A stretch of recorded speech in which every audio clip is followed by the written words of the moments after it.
Alright, Craig, I hope you actually stay for your whole booking. But welcome to episode 12 of Miscellaneous Discussions. I am one of your hosts, Drew, alongside my co-host, Nick. Nick, how are you doing tonight? I am doing pretty good, Drew. But wait. Am I okay? So am I the other host or am I the co-host? I don't know, it changes. Depends on the day. Depends on how you're feeling. Yeah, man. But either way, Nick,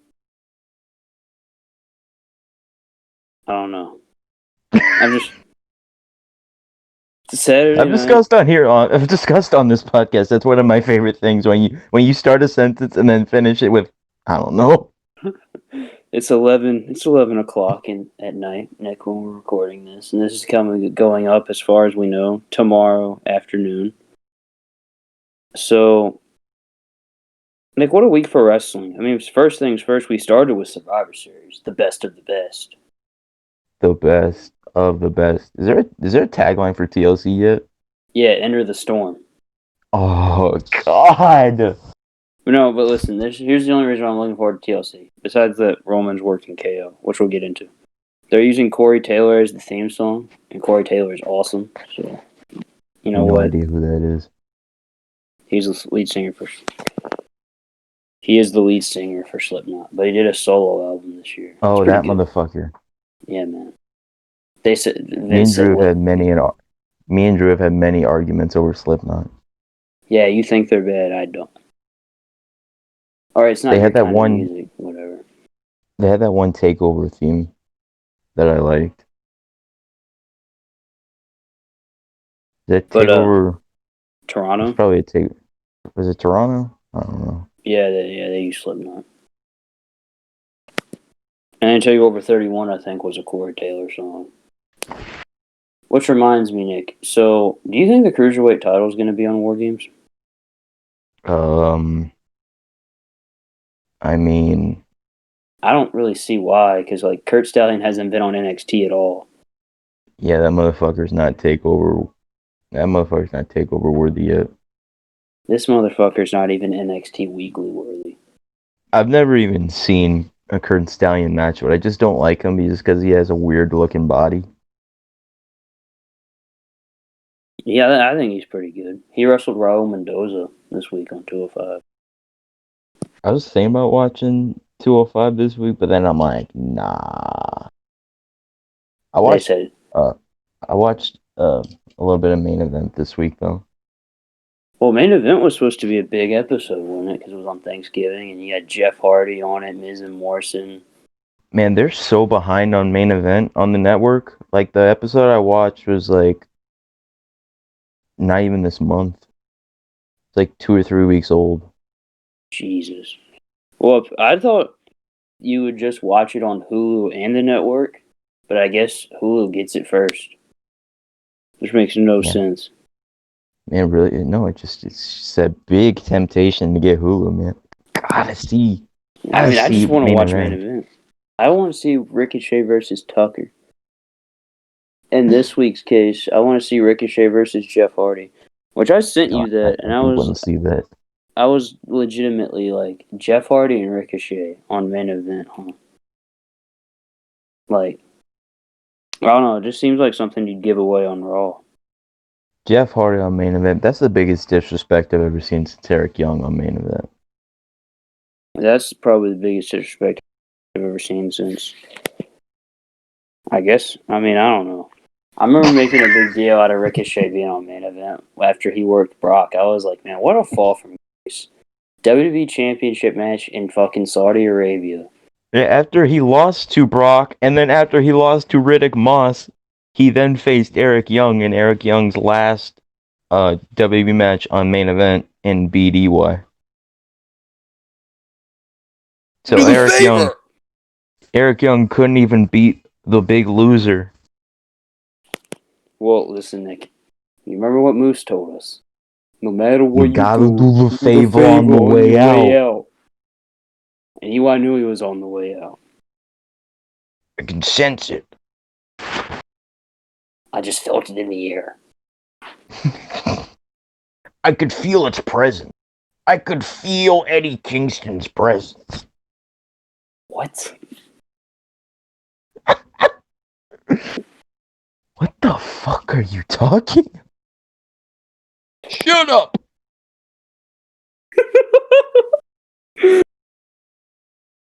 Get out of here! But let's start with Survivor Series, the best of the best. Man, did you watch this big old battle royal on the pre-show? I did. I watched pretty much all of the pre-show because Chad that's Gable how was so little of a life I delighted. have. He was so delighted to have his singlet back. Yeah, man. But the field was actually pretty stacked. And if you remember our predictions, we predicted either Lars or Big E, and neither of them were in the match. Yeah, and that's what pretty much every single person who bothered to predict this match predicted. It was either Big E or Lars. Well, apparently Big E was supposed to be in it, I think, is what I read. And then they saved him for the New Day entrance. Motherfucker, this traitorous motherfucker. Holding the Raw tag belts when he's a SmackDown superstar. Stealing my lines as always, Drew. Listen. You wait a second. You left me on red when I sent you that. Did I? That's why, cause you said, "Oh, I'm stealing that." Nah, I said I'm in fucking Naples.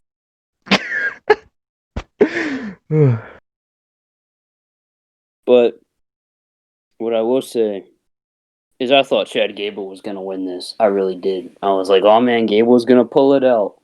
And Dominic eliminated him. I said, God No, damn it. it looked like they were gonna have Gable win it for a second. I'm like, no way, they're actually gonna let Gable win something. And then they didn't. Yeah, there you go. Wasn't Ray like the first guy out? No, he got eliminated pretty early though. I remember Morrison got eliminated. Oh, dude, it was Morrison. Oh yeah, it was Morrison. Damn, what kind of disrespect to Johnny Entertainment. But By the way, speaking of John Morrison, got the John Morrison ordered for Christmas. Cannot wait to get that. The Elite 82 one. I was gonna tell you, I didn't want to peek into what my mom was ordering, but I saw, in the edge of my eye, the John Morrison Survivor Series figure, and I was like, all right, that's nice. You know what I mean? I'm pretty excited for that. But Yeah, my mom told me, she asked me, so the top two figures, now that Walter was on back order, is on back order until fucking February. Mm-hmm. The top two figures on my list are Roddy and Keith Lee. And they're the only two that are on pre-order now, because Keith Lee's on his second pre-order. Mm-hmm. So she was like, and she knows how Ringside works. She was like, should I just separately order the first two? Huh? Whatever. I'll see you in a minute. But so she was like, I should order these separately, right? Because they're mid-December. I was like, yeah. So then I guess she ordered everybody else. Maybe besides Balor. I don't know. I'd rather not get rid of Balor. My Finn was mid-December, and I got that in time for Christmas last year. The Elite 74 one. Well, no, I think she meant just order it. Just order everything else. Motherfucker, why are they barking? Sam, don't cut that out. I'm tired of this. But so no, I think she ordered everything else, and then is waiting to order the other two. I think. I don't know. It doesn't matter. But yeah. All I saw was the John Morrison, and that's pretty hype. But for anybody knowing, go ahead, man. Well, I know nobody cares about this. I know no one cares about our Christmas list, but so I know for sure I'm getting Bailey, Morrison, EO, Fiend, and the basic Gargano because I got those ordered the other day. So those are confirmed getting on a couple t-shirts.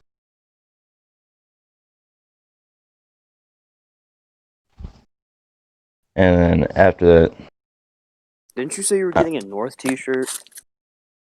So I'm getting Eddie and the North shirt, 2 Eddies of my life, Kingston and Edwards.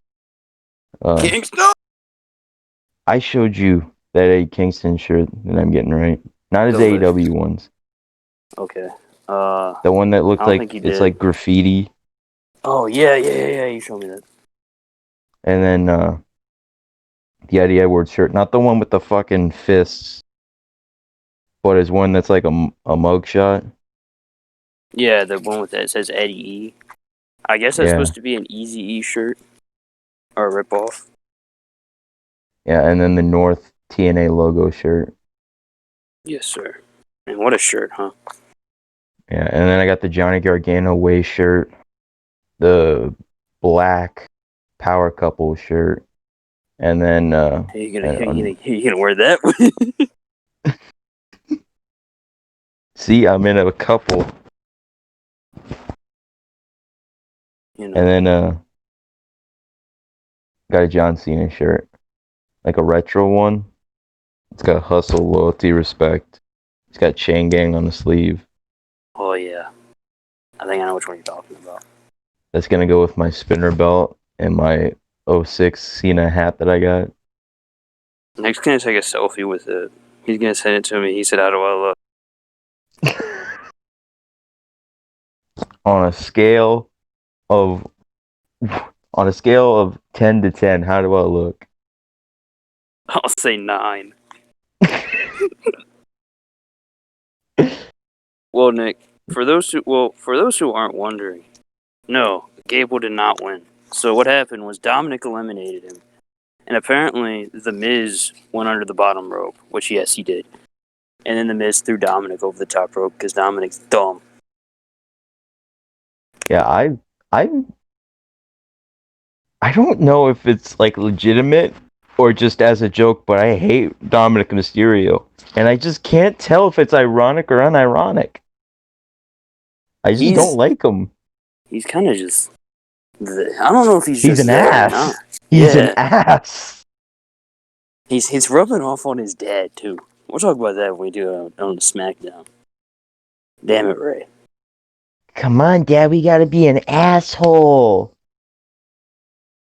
You son of a bitch! You son of a disrespecting the Mysterio name? Fucking just spits in Dominic's face. It fucking goes on Dominic's shirt because he can't reach his face.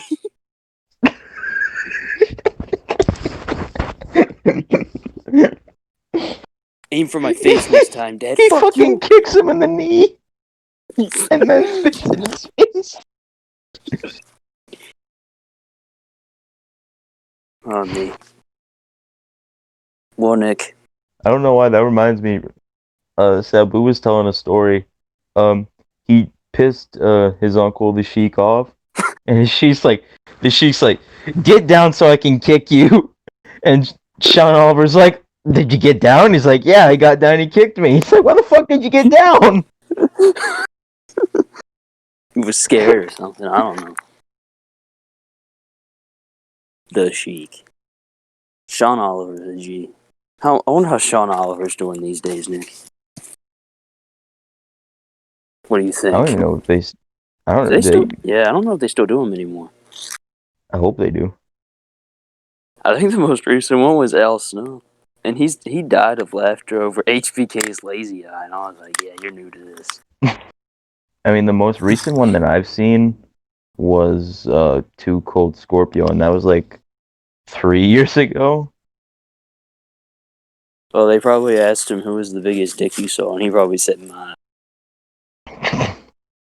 Not mine as in Drew's. Mine as in mine as in Scorp's. No, mine as in Drew's.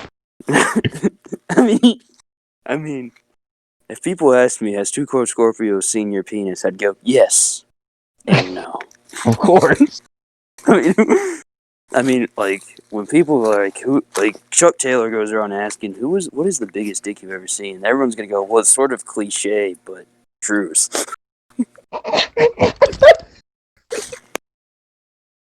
This is already the fucking worst podcast. Not just by us, but of all humanity. Oh no, it was probably better than Bobby Fish on Swerve's podcast, because Swerve was talking about how he's seen how Roddy works out, and he looks in the camera and goes, "Not like that." And Bobby Fish goes in his microphone and goes, "Oh, he's taking his shorts off." This motherfucker is so suspect. He said, "Oh, he's popping his shorts." All right, Drew. Who's more suspect, Josh Alexander or Bobby Fish? Well, at least Josh Alexander knows he makes women wet. Bobby Fish, I don't think does. Bone dry. Bobby Fish just does his little eyebrow thing. Goes, making nobody wet right now. He said, "You didn't want to cut that. You can leave everything else I just said though." But yeah. So the Miz won this battle royal, Nick. The chicken shit way. You know what? I'm not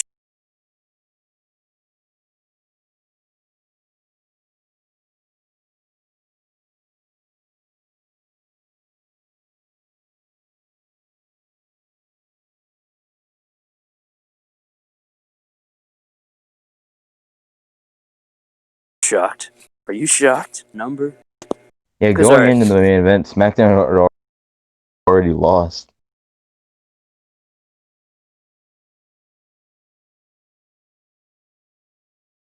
And they then SmackDown for effort. I don't know. Yes, They're SmackDown should have won. Maybe this. Gable. Maybe Dominic. Maybe Murphy. That would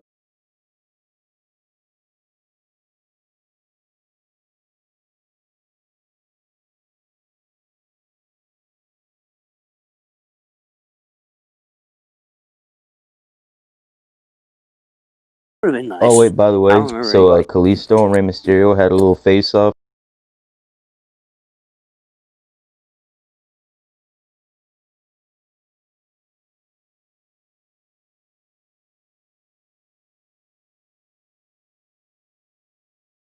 In the Battle Royal. And then nothing happened. Had a heel promo. Remember he cut a heel promo? Yeah, he said, "I just want you guys to be successful." So, Nick, did you know that the Gobbedly Gooker was on main event this week? Brother's making the money, making the towns. Getting his name out there. Yes. Why? He got beat up by Retribution. Shut it down. Wait, what? Retribution said, "Nah, man, we're not Thanksgiving people." Are you being serious? I'm being dead serious. No fucking way. The Gobbedly Gooker got beat up by Retribution. Oh no fucking way.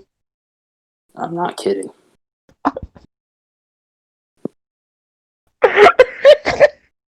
I watched the trailer to main event because apparently those are a thing. Trailer? Yeah, there was a trailer. WWE posted one. I'm gonna have to send you it.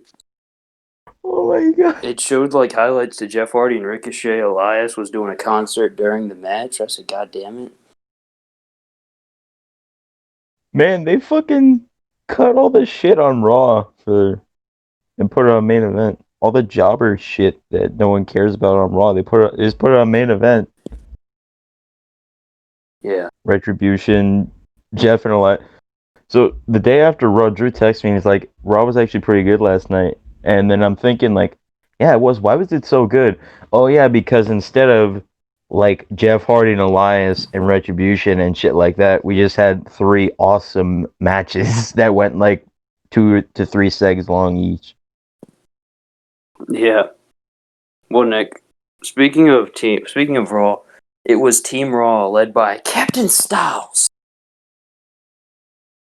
So AJ Styles, he comes down to the ring. He's the first to come out, and he grabs a mic. He starts cutting a promo, and then we hear the start of Keith Lee's new theme song. And AJ Styles Riddle came out first. Oh, was it Riddle? Yeah, it was Riddle. Well, Riddle's theme. Well, then Riddle's theme hit, and then AJ goes, "I wasn't done. I wasn't freaking done. Darn it." Yeah. Matt Riddle comes out. But yeah, Keith Lee has a new theme song. Drew, what do you think of it? I like it.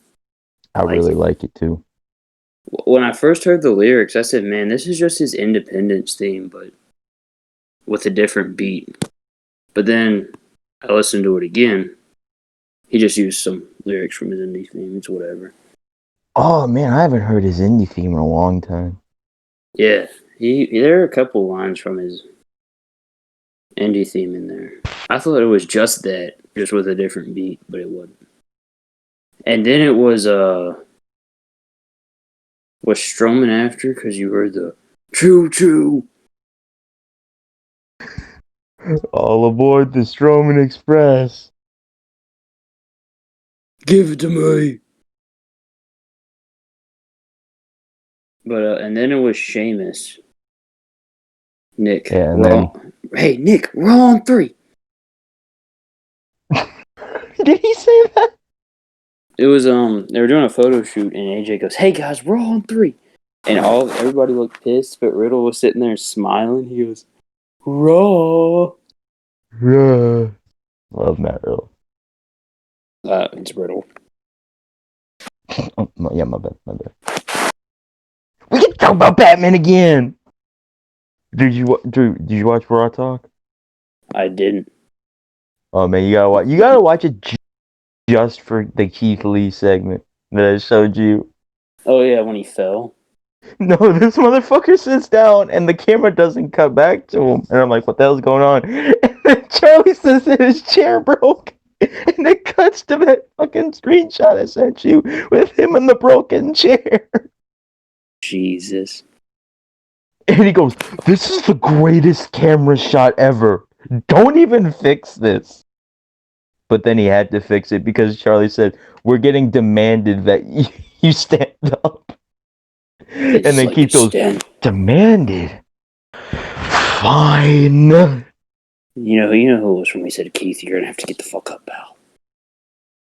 No, you want to hear exactly what Charlie Caruso heard in her earpiece? What? We're gonna have to have Keith get up. We're demanding that Keith get up. And Charlie Caruso was like just cringing of the sound. And then Did you get that apparently he also, with those annoying ass teeth, eats chips during shows? Oh. Can you imagine? I don't want to. That voice with those teeth and crunching sounds? I have another imagine for you, Nick. Could you imagine Jim Cornette now with that? Who would die? Somebody would die. I just snapped. I was fucking done. But then they were Team Raw, AJ Styles, the captain, Riddle, Captain Lee, Styles reporting for duty, Braun Strowman, and Sheamus taking on Team SmackDown, which coming out first was Kevin Owens, Nick, he was actually wearing blue. I was thinking of SmackDown. He was wearing blue, and then you hear blue collar working man. Blue collar solid, blue collar solid. Otis comes out, and then here comes Seth Rollins, Nick. Man, depressed.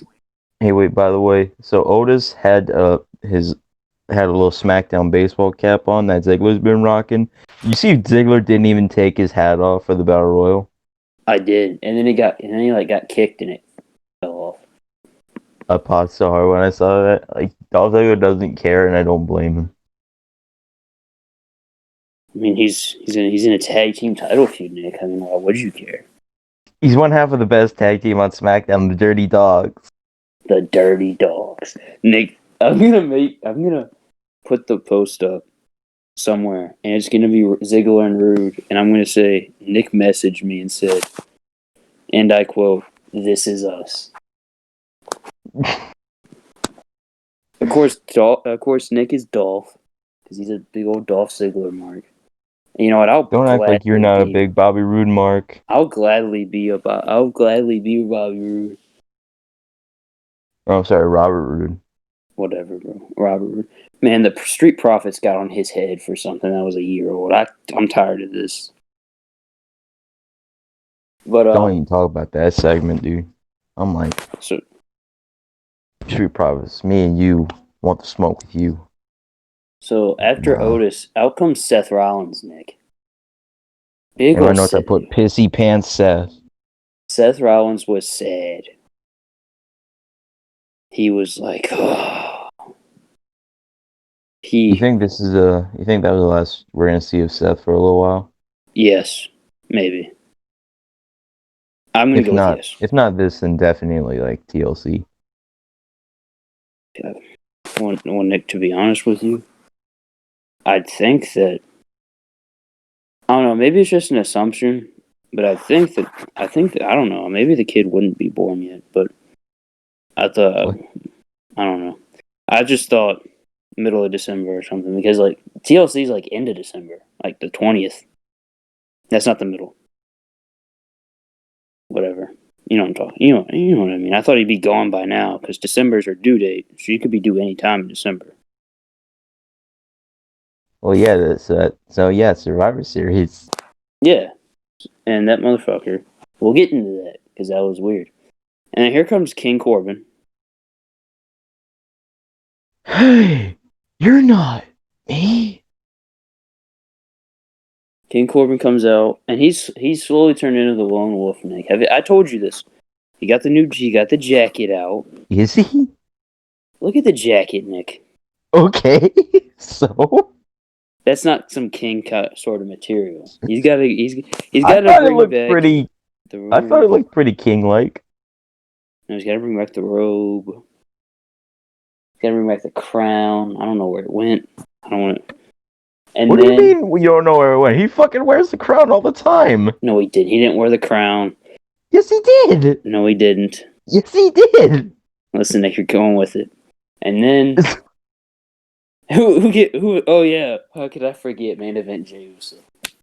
I'm gonna get him. I'm gonna get a moose. No, so who started the match? It was AJ and Jey Uso, I think. And so Uso tags Rollins in. Us tags Rollins in, right? Uh-huh. So Rollins turns back and goes, "For the greater good." And at this point, Sheamus had been tagged in. Yes. And Rollins gets on his knees. He goes, "Do your part." And he puts his arms out. And my favorite part of this whole thing, so Kevin Owens shook his head, was like, "Motherfucker, this piece of shit." And Jey Uso's going, "What you doing?" Yeah, Kevin Owens goes, "You'll always be a piece of trash." What you doing, Oos? Oh, and before this, Michael Cole used the word nifty. And then Corey Graves said, "What do you get after this? You gonna take AJ Styles out for a chocolate malt?"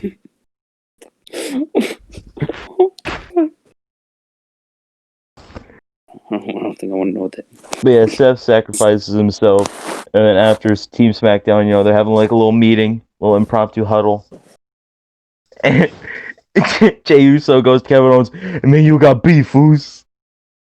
And then fucking Braun Strowman with the fucking Strowman Express fucking charges all of them.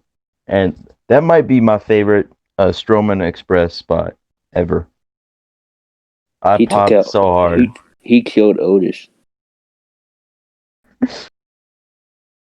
Speaking of Otis, and after that we got Keith Lee and Otis. Oh man, that like Nick. When I think of dream matches, I think of Keith Lee and Otis. Yeah, man, who doesn't? I mean, like, could you imagine Keith Lee taking the caterpillar? I mean, I think that would legit be my favorite sell of all time. It'd be like that sell that Rich Swann did last week when he got super kicked by, I think it was Dez, and he just looked so out of it, and he just spits out into the crowd. Yeah, Keith Lee is an awful seller. Like, he is awful at selling, but it's hilarious. Like whenever I turn this, okay. But so who got eliminated after Rollins? Kevin Owens. Dang it! What the heck? Who eliminated him? AJ Styles. Uncle Alan, of course, got to get rid of KO. This is for payback for 2017. For the worst year of my life.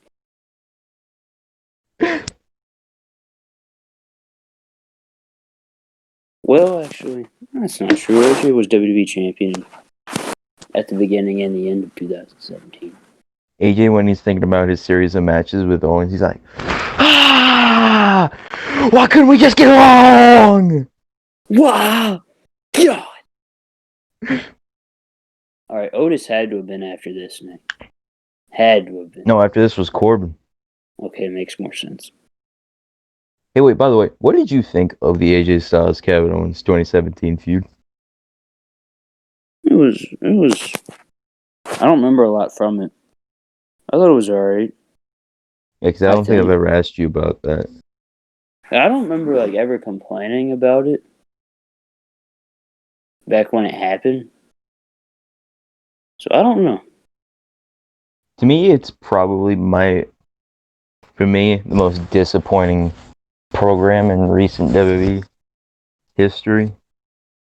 Just because it's Kevin Owens and AJ Styles and they didn't have a single good match. Like, that's just insane to me.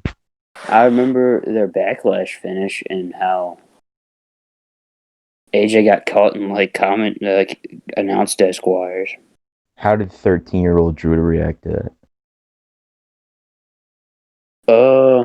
I was like, well, I don't know. I was sitting there at first, I'm sure I was probably like, is this a work? Or did he get stuck? Could you imagine AJ? Could you imagine AJ Styles going, Gus, I'm stuck. Kev, I'm stuck. Kev, I'm stuck. JBL, help me. Get me. Hey. JBL trips on the wire. Tom, get the freak over here. JBL trips on the wire like when Dolph Ziggler super goes through the table. like he did when Dolph Ziggler super kicked Jerry Lawler in the heart. And then he tripped. He tripped again after that. I think that was that when he was making his entrance. He was making his entrance before I think it was before Elimination Chamber 2017, and he tripped on his way down to the ring.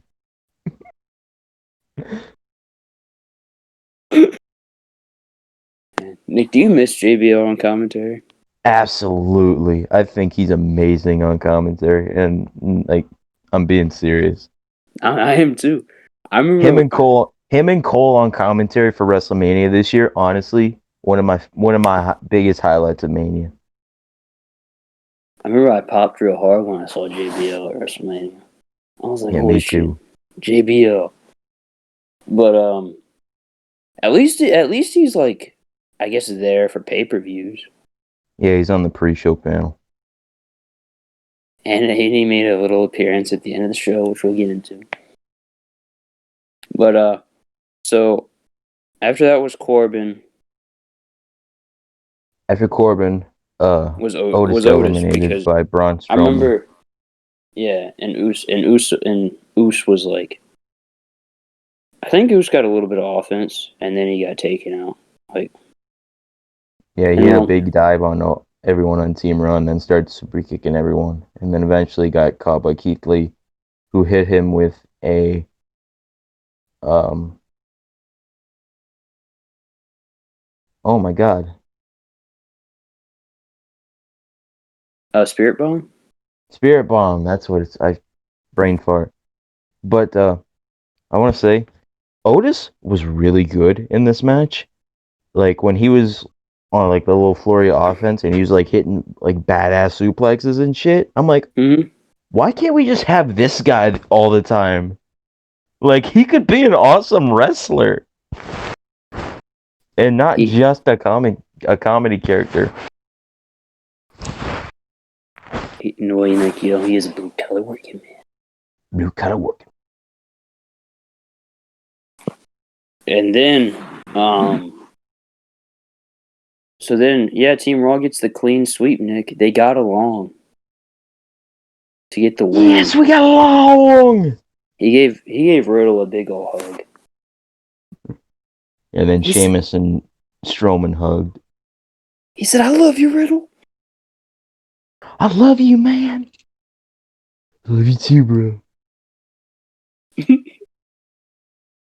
Alright, get off me. That sounded weird. Then after this was it Street Profits and New Day? Was it? I don't remember. Yeah. Nick, what did you think of this match? Well, first, did you like the New Day's gear? The Gears of War. We'll talk about the Survivor Series match. Drew, what did you think of the match? Oh, the Survivor Series match? Nick, I'm gonna unleash my inner Sam here. For what it was a 5-star match. No, I'm playing. It was solid. For what it was okay. It was good. I really liked it. I thought it was a very entertaining match. A lot of great spots. I really loved it. Is it my favorite Survivor Series match? No. But is it? I would put it more near the top of the list. Well, Nick, here's the question. 2016 is your favorite, right? Absolutely. It's one of the greatest wrestling matches of all time. All right. And what's second? 2016 men's one, obviously, by the way. Yeah. So what's second? The 2014? Yeah, probably. And then, well, Nick, what did you think of the New Day's gear at Survivor Series? I know you're not a big gamer for like Gears of War and stuff, but it was a big deal. Obviously I don't get it. I know it's a big deal, but yeah, I didn't get it, but it looks cool. So. Oh yeah, it was pretty cool. Someone posted on it. So you know BEW Animations, right, on Instagram? Like one of the best customizers in the game. He posted on Instagram. So who's gonna be the first one to try to attempt this? I'm like, I fucking dare someone to try and make a custom of those. I fucking dare someone. I wouldn't try it. Like, and I highly doubt Mattel. If Mattel attempts those, man, fuck, that's gonna be like, that is gonna be a big chunk out of the budget. That's gonna be like when they tried making that fucking Asuka figure with the super expensive fabric robe and the 3 masks and everything. That's gonna be like $50.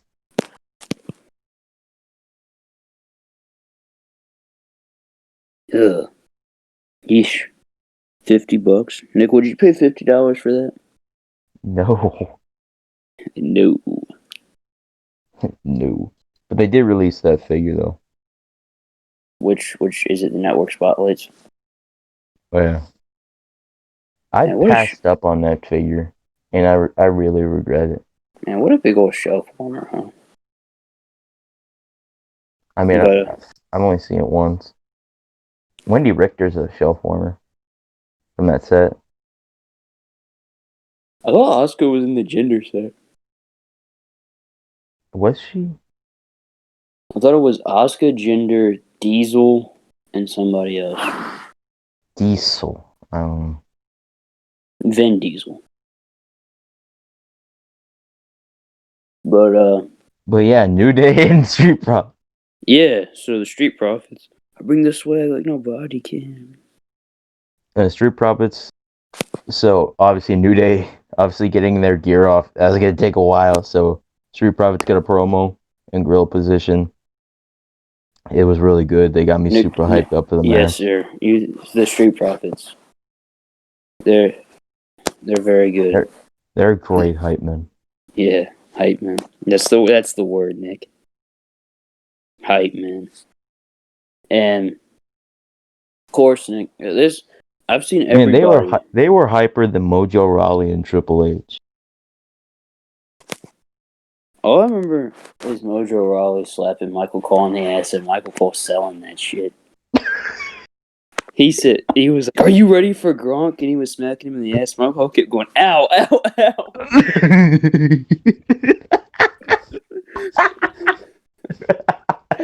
"Are you ready for Gronk, baby?" Nick, are you ready for Gronk? Stand up. What time is it? It's Gronk time. But yeah, Street Profits and New Day, Nick. Drew, Everyone was saying. I know you went up to your mom. You said, "Mom, I need this Gronk figure." I swear. Nick, when I saw that, I said, "Mom, I know I'm not a big Rob Gronkowski guy, but when he was at WrestleMania, and he had the greatest finisher of all time, Nick, Mom, it really did. It really did change my opinion on him." So that being said, I want this Gronk. My mom looked at me and went, "No." She said, "No, man." She said, "I don't think so." She said, I pulled a Nick when he found the Elite 16 Kevin Nash. I got on my hands and knees and I begged for this figure. Mostly my knees. I didn't get on my hands and knees. I'm not a little bitch. But Nick, Street Profits and New Day. So everyone I've seen said that they tore the house down. Would you agree with that? Absolutely. I agree. Yes, sir. Great match, and put the Street Profits over so incredibly well. They are officially they officially share the spot of number one tag team in WWE with the New Day now. With the New Day, yes. And that is until, Usos come back, Yeah, man, head of the table. Head of the kiddie table. Jey Uso. I'm really not looking forward to the Usos coming back because Jay's just so good as a singles. What if Jimmy just retires? He calls it quits. I'm doing this for you. He said, "We're living out our dream." What if Jey Uso wins the Rumble, Nick? Oh, God. Oh. Me and Drew got an early prediction for the Women's Royal Rumble winner. Do I? Do we? Yeah, remember we were talking about it the other day?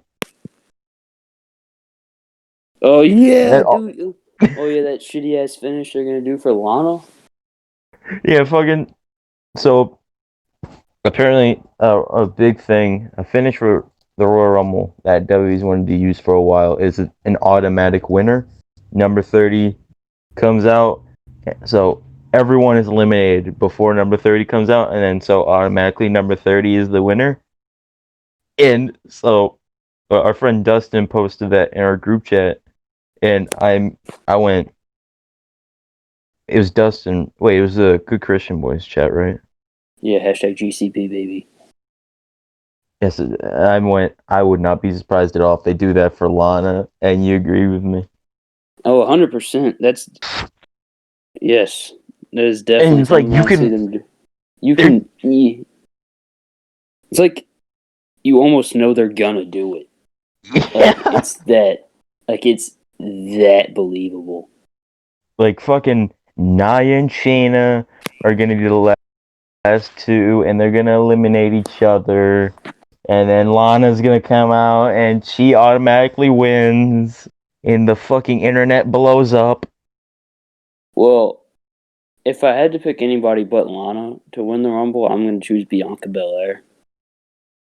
Man, the women's Royal Rumble match winners, man, they've kind of just kept getting worse and worse each year. Because it's like Asuka wins the first one, awesome, sick. Becky Lynch wins the second one, and it's like, okay, so she like just enters, just as a last second replacement for Lana. Oh, why couldn't she have just been in the Rumble? Super weird like that, And then Charlotte won. And everyone's like, motherfucker. I was like, damn. Because like when Shayna Baszler entered, I was like, well, there she goes. She's about to win the Rumble. I mean, no matter who would have won that, I would have been fucking pissed because I wanted Ronda Rousey. Yeah. Well, I didn't really care, to be honest. Yeah, Drew doesn't like women's wrestling. That's Sam. I like women's wrestling, Nick. No, you don't. Well, Nick. Drew, I swear every single women's wrestling match, you're like, it was alright. You know what, Nick? He got me. I don't hate women's wrestling, though. Alright? I don't. I really don't. Man, Well, Nick, so apparently I'm sexist now, huh? But anyways. So, what was after this? I don't remember. Well, Drew, what did you think of this match? I really liked it. Montez Ford screamed a lot. That was pretty funny. Did he? Yeah, he went for the Dragon press. He went, yeah! Man. But after this, we saw the women's Survivor Series teams preparing backstage, and we got to see Peyton Royce's awful new hair. It's her old hair, wasn't it? Yeah, it's like her 2015? 2017, too. She didn't dye her hair blonde until like 2019, I don't think. Yeah, it was last year, but after the purple hair, she had just black hair. Mm-hmm. Black hair. She got the black hair in like 2016. Right. Mm-hmm. And then, so now she has the purple hair again. Pretty sure she got the purple hair in like 2015. I don't know. Like 2015 or 2016.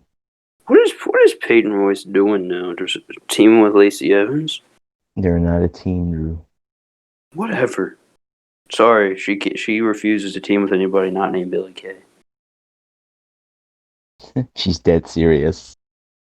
She's dead serious. And Vince is like, oh, you're dead serious, huh?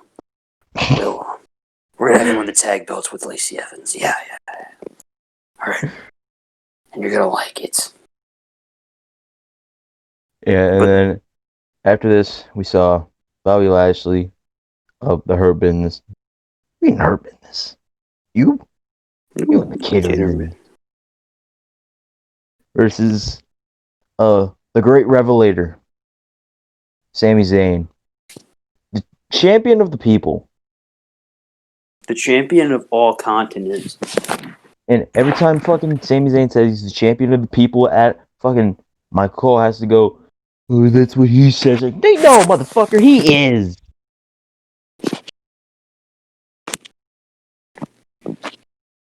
Yeah. See, Nick just ranted about Sami Zayn. What else is new? In other news, the sky is blue. But, Nick, did you like... Yeah, Sami Zayn faced Bobby Lashley. Drew, what did you think of this match? I thought it was alright. Well, okay, well, yeah, it was alright. Obviously, like, Sam was gonna try his tricks, and the Hurt Business wasn't having it, so they surrounded ringside. MVP tripped Sami Zayn. I saw that. Did you see that? I saw it with my own eyes. And then I point to my eyes. And then I point to my screen. and then MVP throws Sami Zayn in there in the ring to get locked in the full Nelson. Yeah. And Lashley wins. I thought this match was just great. I loved this match. I loved every single second of this match. And no, it wasn't a great wrestling match, but it was just so entertaining. You agree? I agree. And you can have you can have a great wrestling match without having. You can have a great match without having a great wrestling match.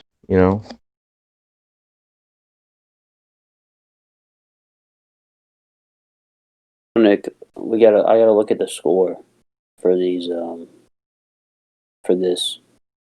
Oh, and by the way, when Sami Zayn was complaining to the referee, and Sammy and Corey were going, "No, he tripped him." And Corey goes, "I saw it with my own eyes." We got a big old shot of Michael Cole's bald spot. Oh, I geez. went, nice. Nick, that's gonna be your hair in like 15 years. Yeah, man. I'm gonna have a bald spot. You're just gonna go. I'm gonna have the bald spot, and you're gonna be balding. It's a trade-off. Well, Nick, after Lashley and Zayn, My favorite segment of the night. Oh, got the segment. What was the segment? Drew, I don't remember asking for excuses.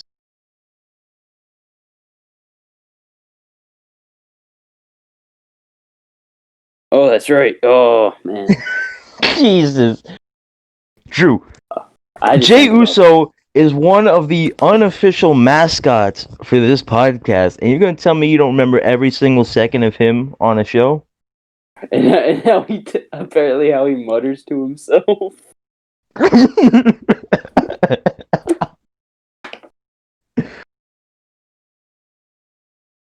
So yeah, backstage, the Usos were talking. He Roman Reigns comes out of his locker room. He said, he was like, "Us, my team wasn't cooperating with me. We didn't work like a team. They weren't listening to me, Us." And then Roman Reigns goes, "I don't remember asking for excuses." And then Jimmy Uso butts in, and then Roman Reigns goes, "I don't remember asking for you to be here. Get out of here." And then he yells try to leave. Yeah. And then he goes, "I don't remember asking for you to leave." I'm like, damn. Little bitch Jey Uso strikes again. Head of the kitty table. Head of the kitty table. Head of the trash can. They got him sitting by the trash can. Everybody's dinner that is unfinished goes on Jey Uso's head.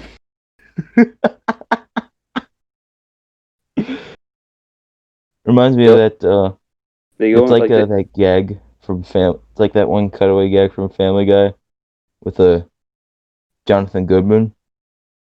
Yeah. When he's eating dinner and his family's fucking anorexic and he's super fat. You know the one I'm talking about? I think so. I mean, I don't know. But no, they're like all putting their food in the trash can, and Roman just stops them and goes, "There's the trash can," and points at Jey Uso, just crying. They're walking by the dinner table. They try to slip Jay like a piece of fried chicken, and Roman goes,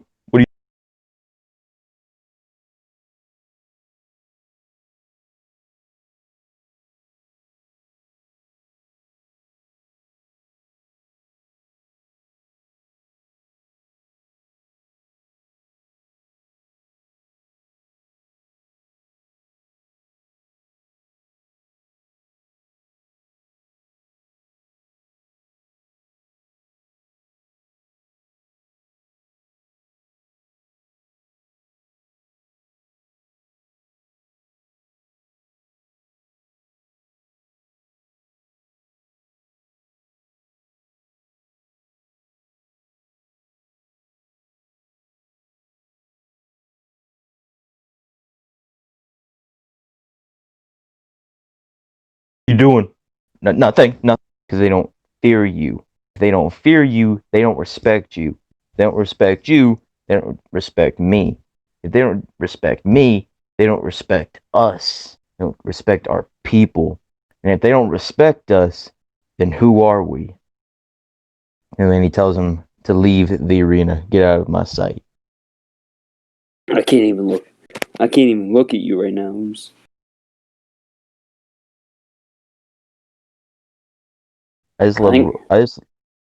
Roman Reigns just always gives out great lines. I don't remember asking for excuses.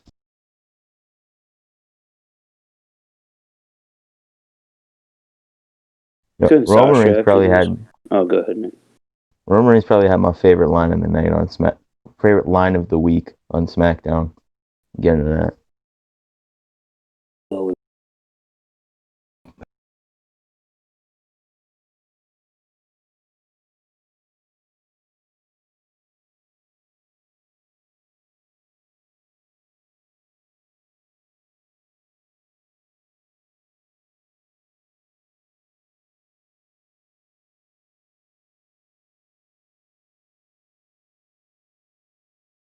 I think Asuka and Sasha was after this.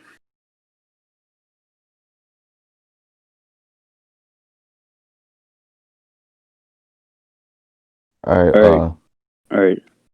You're good now. Sorry, there my audio cut out. So, what was I saying? You said something about right when you cut out, you said that Roman Reigns had the line of the week. Oh yeah, Roman Reigns had my favorite line of the week. We'll get into that later. Then after this, was Sasha Banks and Asuka. I thought this was a pretty good match. Drew, what do you think? It was pretty good. Sasha beats Asuka. Yeah, not much to talk about here. This is a pretty good wrestling match. Yeah. And then after this was the women's 5-on-5. Yeah. So Bayley's making her entrance, and Michael Cole in commentary goes, "Last year Bayley was in a triple threat with Shayna Baszler and the Great Becky Lynch." I go, "The Great Becky Lynch, huh? That's what we're calling her now, huh? That's what we're calling her now. Wow. The Great Becky Lynch."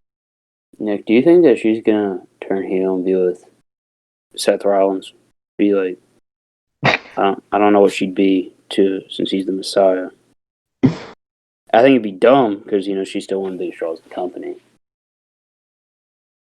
So no. Somebody asked me that, and I was like, I could see them doing it, but I wouldn't do it. I seriously wouldn't be surprised if she just doesn't come back. Damn.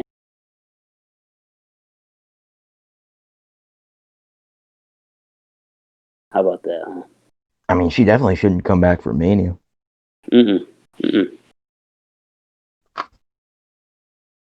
Because, like, she's giving birth in December. And, fuck, you need, like, what? I don't even know how many months to, like, recover and then get back in shape, and then get back in ring shape, you know? I imagine if she does come back, and if she comes back at the earliest, I'd say probably SummerSlam. Yeah. Definitely not Mania. Definitely not Mania. They'd be rushing it. And But so this 5-on-5 night. I missed like the first 5 minutes of it. All I remember was Bianca Belair shined a lot for Team SmackDown. Like, she was a bright spot. And then the whole Lana was crying the whole time. And then she stopped crying when she was the sole survivor. Well, I got a couple of things for the match. Peyton Royce eliminated not Becky. Peyton Royce eliminated Bailey. I was super shocked by that one. Is that gonna lead into anything then? No. I hope so. Well, apparently Lacey Evans wants Peyton Royce to do big things. It showed up in my recommended on YouTube. I saw somewhere that Bailey thinks that Peyton Royce is like incredible and wants her to do big things. So like everyone likes her. You know? And Peyton Royce has the fucking talent to be big. She does. She's extremely talented. Well, right now, Billie Kay's doing more than she is. No, she's fucking not. Oh, yeah, she is, Nick. No, she fucking is not. Billie Kay's on every week. Peyton No, Royce she's is not. She's on like maybe every other week. That's not true. She's been on TV. She was on Survivor Series and SmackDown this week, and before that, I don't even remember the last time she was on. Every week. No, she has not. Drafted.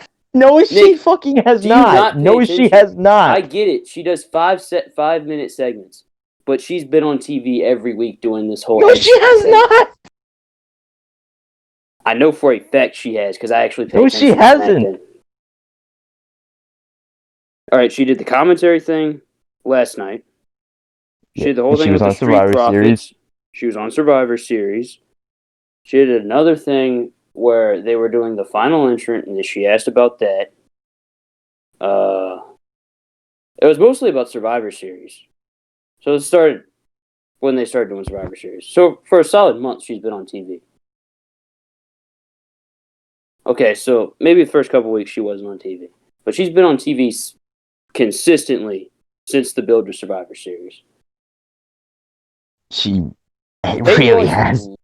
Lost a fatal 4-way and then wasn't on TV for 3 weeks.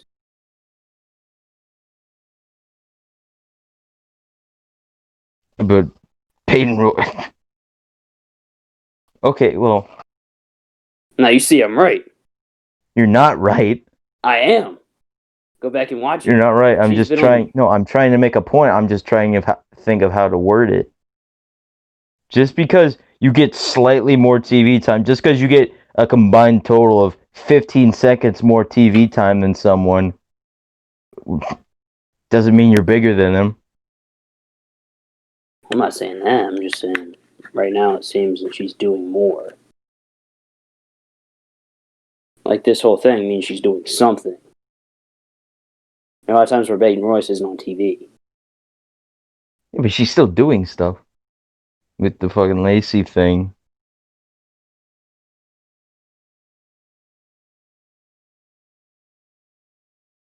Peyton Royce literally has one joke. She's just a consistent same joke.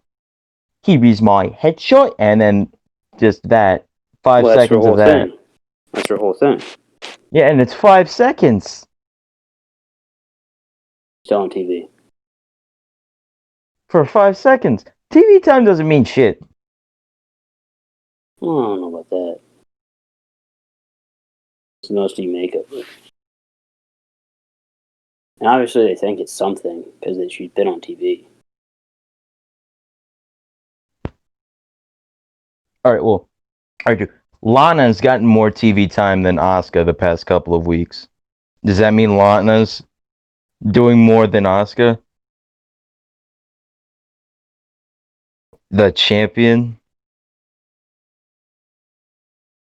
It's bad when Lana's the main point right now of that division. And I get it, Asuka's the champion.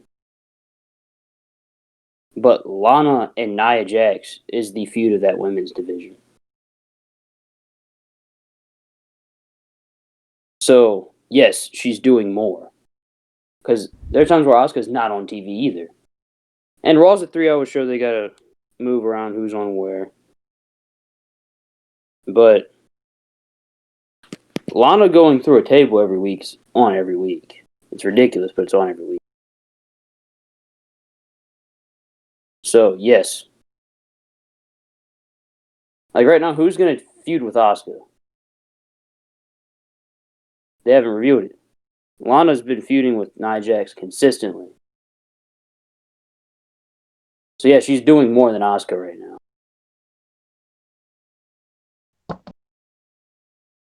Well, Lacey Evans hit a fucking Spanish fly in this match. That was weird. And then, yeah, Lana was the sole survivor. I thought this was alright. I didn't really care.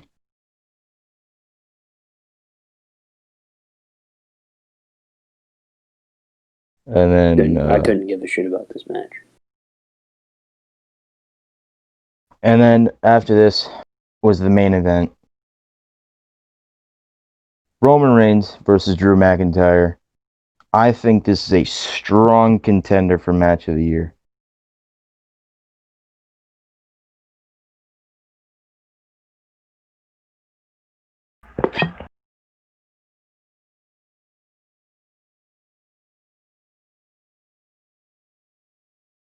You gonna give an input, Drew? You gonna say something? I was telling Sam to shut up. I thought it was really good. I think right now everything Roman's been doing has been great. The same thing with Drew. This was the right decision to put the title on Drew again to do this match. And the match was, I don't know if I was just like tired or what, but I thought it was really good. I'm not going to sit here and say they had me on the edge of my seat. This match was still great. Match of the year contender, you're right. They had me on the edge of my seat when Drew kicked out of that spear. I think the first spear. Didn't he kick out of 2 spears? Yes. Oh my god! I'm like, holy fucking shit! And then main event, Jey Uso was in this match too. Yeah. So Roman Reigns hits 2 spears. Drew still kicks out. McIntyre hit a Claymore kick on Roman, excuse me. But when he hit the Claymore kick on Roman hit the referee. And then Jey Uso came out. McIntyre takes care of Jey. Roman with the low blow. Is it a... How do you pronounce it? Guillotine or guillotine? Guillotine. What's a guillotine, then? I don't know. But Roman puts on the guillotine. McIntyre almost fights out of it, but is forced to pass out. Roman Reigns wins. You couldn't have made Drew McIntyre look stronger in defeat if you tried. Like, he looked so strong in this match. Like, just, this match is booked perfectly. The match was incredible. Oh, God. Chef's kiss. Serious contender for match of the year for me.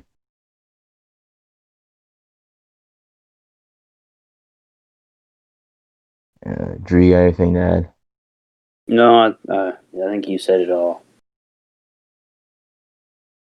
Oh, and then after the match, great. So that's all. Yeah.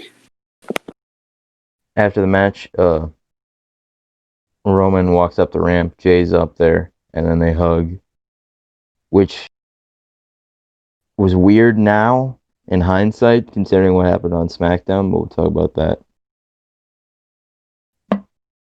But yeah, then we saw The Undertaker's final farewell. Nick, do you have a list of who was all there for this? I don't. I have a few of the obscure names. Savio Vega was there.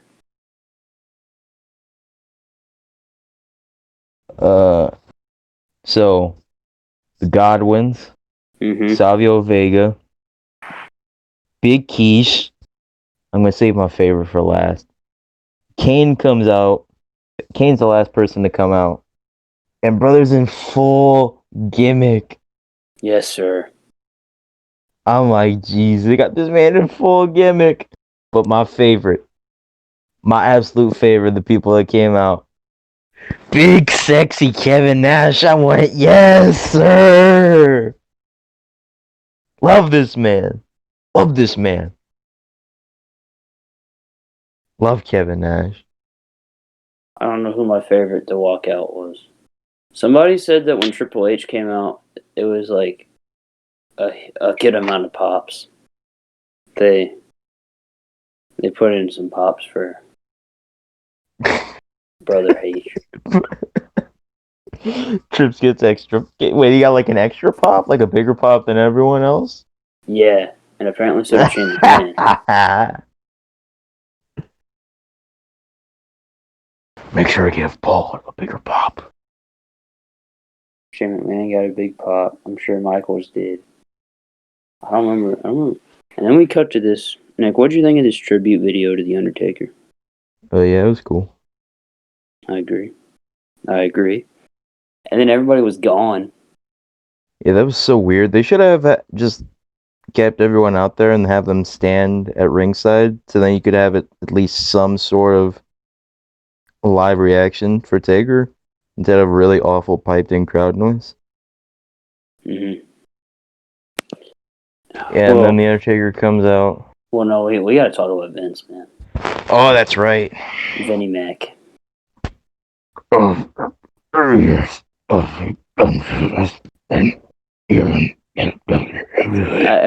Everybody has said their opinions on how Vince McMahon is looking right now.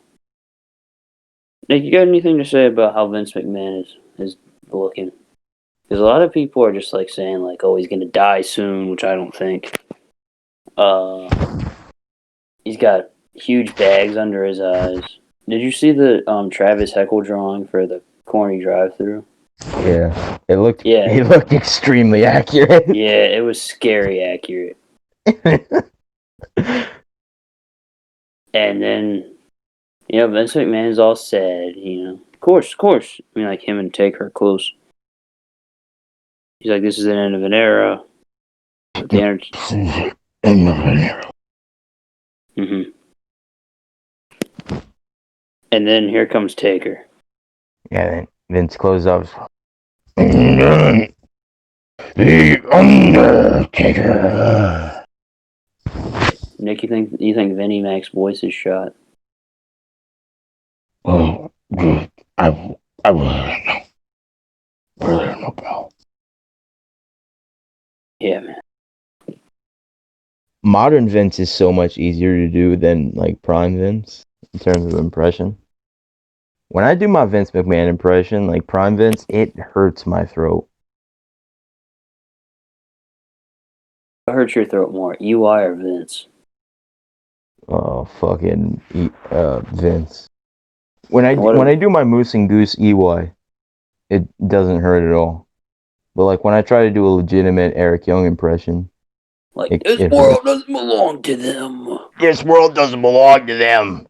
It belongs to us. But then I do my Moose and Goose EY, motherfucker! My Kingston!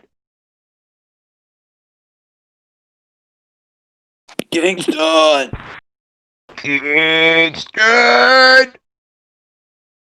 So, of course, The Undertaker had one sentence, but he was very emotional. As wait, wait a second.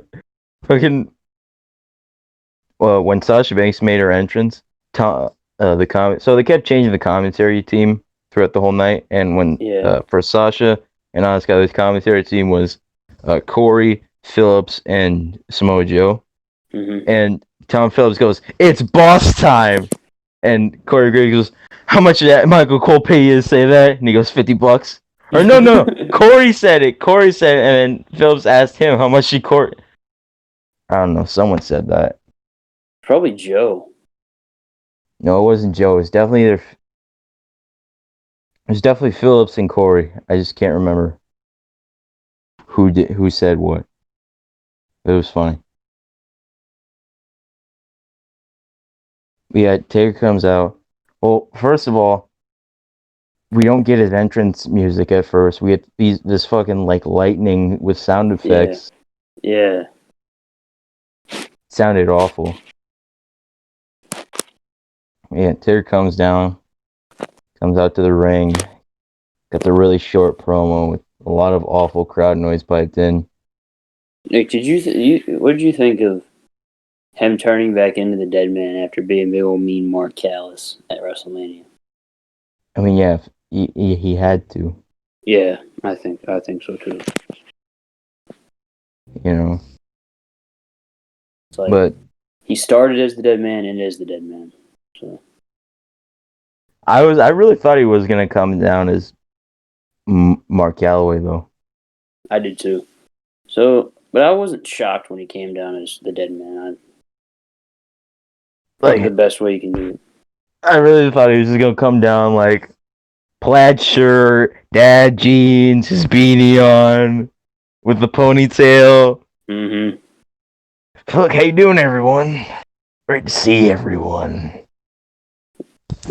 30 years of The Undertaker. How about that? Look, it is so awkward.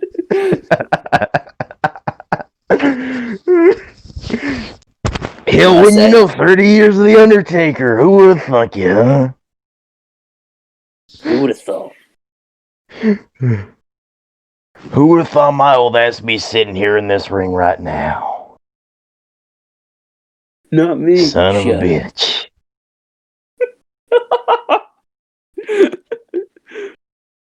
Now I gotta retire. Fuck. Motherfucker. Oh, well, speaking of, well, ain't that the shit? He's like, well, it's over.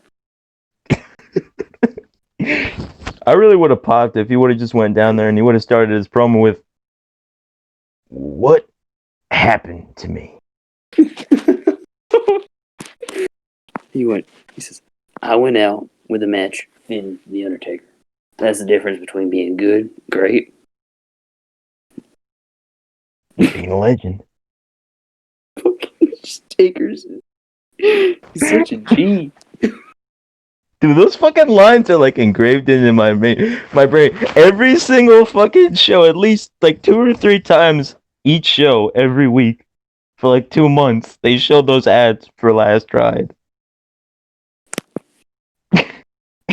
What other ones are engraved in my mind from the Last Ride? So Roman and Taker were getting in a hotel room, so they were getting their keys, and Roman goes, "You can't kayfabe for 10 minutes?" Yeah, he's like, motherfucker, you can't kayfabe for 10 minutes. And Roman was like, nah, man.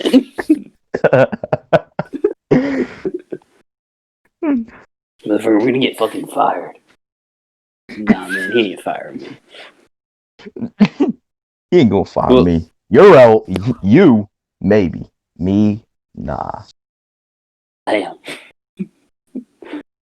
Well, before we get into the final farewell, I want to talk about, so on the Broken Skull sessions, Steve Austin asked him what he was up to, and Taker goes, man, nothing. And the best part is he sounded so peaceful. He was like, I got nothing going on. I ain't got nothing going on, Steve. Fucking Undertaker wine.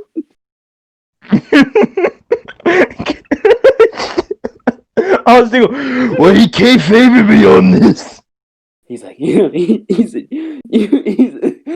and Taker looked so confused. He was like, oh no. He said, I don't know what. Austin said, I don't know why you're laughing over there. That's where he sniffed the wine, and Taker looked down like that shit stunk so bad. He went, oh. Smells like a bouquet. Like, what did you think of this farewell segment, besides the fact that it was in front of nobody? Yeah, it was just a couple lines. I mean, I'll be honest. The whole time I'm just waiting. I was just waiting for the Fiend. I was too. And look, I get it. If this is really his final farewell, yeah, let him just actually ride off into the sunset. But this was just the perfect time. Like, so perfect to just get the Fiend super mega over. He killed the Undertaker. He killed the Undertaker at the Fiend's. So obviously the Fiend's whole thing is getting revenge on people who have wronged Bray Wyatt and embarrassed Bray Wyatt in the past. Who's embarrassed Bray Wyatt? There are few people that have embarrassed Bray Wyatt more than The Undertaker. You know? Just Well, like Bray Wyatt just the entire year of 2015 was just Undertaker fucking embarrassing Bray Wyatt. You know? And what was the blow off to their feud in 2015? Survivor Series, which was the 25th anniversary of The Undertaker. Was it 4-on-2? Yeah. 4-on-2 handicap match, Brothers of Destruction versus Wyatt family. Motherfucker, we went over. Motherfucker, we went over. We buried them boys. They buried him so bad, they were like, we gotta get Braun out of here. Bray came up to me before the match and said, hey, Taker, can I get some of my shit in? I went, no. It's about me, kid. What? Bray said, you kayfabe me? I said, on what? Bray told me, he said, well, Taker, you've buried me more than anyone else in this company. I said, you think? I said, it all goes out the window. Especially when you're burying somebody. Yeah. But, yeah, so they had a Paul Bearer hologram, Nick. What'd you think of that? Before we get making fun of Taker or someone. Yeah, it was alright. I knew that was coming, though, for real. I was just waiting for it. I was like, alright, here comes the Paul Bearer hologram. Hey, wait, was it like just my TV, or when the Paul Bearer hologram went away, like, was it still on the screen? No, I think it was just yours. Like, I swear to God, for like a minute after, like, it was like the outline of Paul Bearer was like still on my screen. Oh, damn it! Nick, I think you gotta sue the Thunderdome. Not even WWE, just the Thunderdome. You fucking ruined my television. Motherfucker, I got Paul Bearer here. I'm like, motherfucker, it's 5 days later. I still got an outline of Paul Bearer on my screen while trying to watch YouTube. Motherfucker, I'm trying to watch a Friends episode and Paul Bear's sitting there at the coffee house. What the? I said, this is cool as shit, but it shouldn't be happening.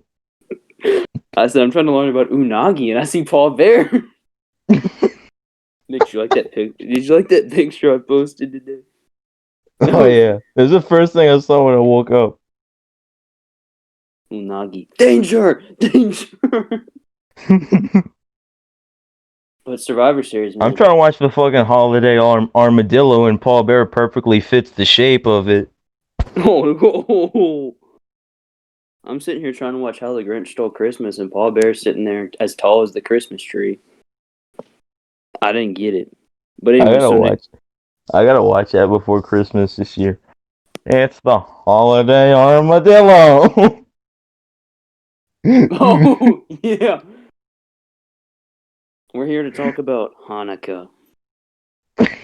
Wait, did they ever go into why Ross celebrated Hanukkah? Because you're Jewish. Was Monica ever? I didn't know that. I didn't pay attention to that. Damn. I must have thought it was just Ross. Ross was just the weird guy. The weird Jew. Felt bad for the Jews, so he went to celebrate Hanukkah. Or something like that. I don't know. Well, either way, Nick, what'd you think of Survivor Series? I thought this was probably WWE's best pay-per-view of the year. I thought this was just a great show. I loved it. Absolutely loved it. Would I say it's their best show? I don't know about that. I think it's up there. I think it was a very good show, though. I mean, look, I'm a WWE mark till the day I die. No matter what I say, no matter what I do, in my heart of hearts, I will be a WWE mark till the day I die. I don't care what anyone says. I would just be a WWE mark till the day I die. So I will always love that company. I will always enjoy their product more than others. I agree with you. So when they put on a great show, it always just feels more special to me. Like, there's few things I love more than a great WWE show. Like, great AEW, Impact, whatever company, them having a great show, obviously I love it. But when WWE has a truly great show, it always feels more special to me. Mm-hmm. Yeah, I loved Survivor Series. So I'd say the best pay-per-view for WWE of the year, either this or Clash of Champions. Well, Nick, I was thinking about this after the Taker thing. I was going to ask you when we recorded. So, obviously, some great Taker stories have come out since he started doing interviews. What is your favorite Taker story you've heard? Oh man, I really loved that. Well, just off the top of my head, I loved that story he told on Hot Ones about Elimination Chamber 2010 They when talked, he yeah, when he when he got was in the burned. Walls of Jericho. He was like, "Oh man." What's weird? So they talked about that on the Broken Skull sessions, and when they showed the footage, I was like, "Holy shit!" Like, I didn't know how to react because like, there's no way you can kayfabe that. Yeah, He almost died. yeah.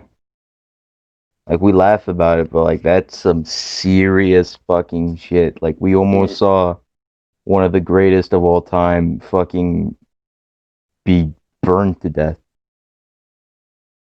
He moved in the nick of time, and he talked about, and I didn't know this until on the Steve Austin show. He didn't tell. I didn't know he told the pyro guy 2 weeks before the pay per view to move it. Yeah, I hope that motherfucker got fired. Fined and fired. Well, I'm sure when Vince saw that happen to Taker, he said, "Who the fuck is the pyro guy? That's my fucking best friend. Get them the fuck out of here." He's fucking crying when he say it. Give me that fucking son of a bitch. Give him to me now. Fucking Taker comes back after getting super kicked by Shawn Michaels. Vince is giving him a big ol' hug. Glad you're okay, pal. L. I love you, Mark. I love you. Vince, my chest hurts. Get off. Vince, that's nice and all, but please get off. Oh, sorry. Well, I don't know why, but when He lets go of the hug and he pats him on the back. Ah! how about on the head? Get off me. Get the hell away from me. I don't know why, but I've thought about the Kennedy story he told about Taker, because Taker's a big old whiskey guy, and how after every show, this isn't a good Taker story. I just find it really, and now I get it. He said they'd go to bars and Taker would go, "Show me your bottles of Jack," and they like show him numerous bottles, and he'll go down the line and go, this looks good. Put them on the shot glasses. Bring them to my table. Motherfucker. This fucking alcoholic. And then Snoop Dogg asked him if he smoked weed, and Taker said no. Hey, you gonna get one of those shirts? Obviously, huh? You gonna get one of those Snoop Dogg Undertaker shirts? No. I don't even know. Like, they said Snoop Dogg has some form of like something with Taker. Besides the fact they just want to make, I know it's just a quick way to make money, but they worked Snoop Dogg into something. It was dumb. Oh man. So when you mentioned those shirts, I remember that Bailey wore one of those on Talking Smack the other week, and that reminded me. I should have got a Bailey shirt for Christmas. There you go. A Ding Dong Hello t-shirt. Yeah. Ding Dong Hello. That's like my favorite. That's like maybe the funniest catchphrase in wrestling right now for me. And, of course, Sasha Banks rocked them, too. But, Warnick. But wait, another great Taker story, that story you told about him and X-Pac, they outdrank everyone, and he stands up in a cloud of smoke. Oh, I remember that. Yeah. Outdrank like some rocker from rock band or something like that. And he's just standing there. He's the last one standing. And he nudges Kid. Oh, what up, Dick? What up, Dick? Carries X-Pac on his shoulder out of the room. So many great Taker stories. Man. Winnick, if this is actually the end for The Undertaker, I doubt it is. It is truly the end of an era. Truly the end of an era. But after this is Monday Night Raw, Nick. And we talked about it. Monday Night Raw was very good this week, in my opinion. And I think you agreed with me. Yeah, man. So the skipper, Mongoose, Broly, Dopey, Fireface, aka Firecrotch, were all in the ring. And Adam Pearce says, you guys won, clean sweep, you guys need to be rewarded. And he starts talking about title shots. And so everyone cuts a promo on why they should be the one to get the title shot. And then gets to Braun Strowman. Adam Pearce says, last but not least, Braun, why do you think you should get the title shot? And Braun goes, what did you just say? Last? What do you mean by that? And he goes, Braun is just an expression. Common expression. He goes, it's a very common expression. And he said, give me the title shot. And then he headbutted Adam Pearce.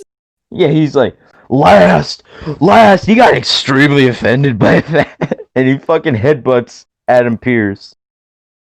My favorite part of the whole thing was Riddle was real shaken up by it. And AJ Styles went, Adam, are you okay, buddy?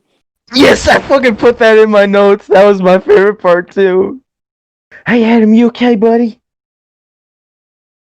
And then it cuts to, and apparently there were 3 different times Charlie Caruso tried to talk to Adam Pearce. Yeah, so she comes up to him. We go to commercial break. We come back. Adam Pearce comes out of the trainer's room. And then, was that after or before the tag title stuff? It was before, I think. All right, well, Adam Pearce comes out of the trainer's room and says, Braun Strowman is suspended indefinitely. If it was up to me, he'd be fired. Which obviously no fucking shit. Mm-hmm. If it was up to me about the hirings and firings of this podcast, I'd be a one-man podcast right now. Happy to hear you say that, Nick. Nah, I'm just kidding. I'd be doing it with Darren. Happy to hear you say that, Nick. Don't worry, kid. You'll get there one day. Yeah. Keep paying your dues. Just keep paying your dues. Keep doing what you're doing.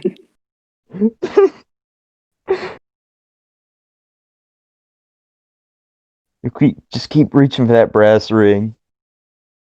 You don't have a glass ceiling, kid.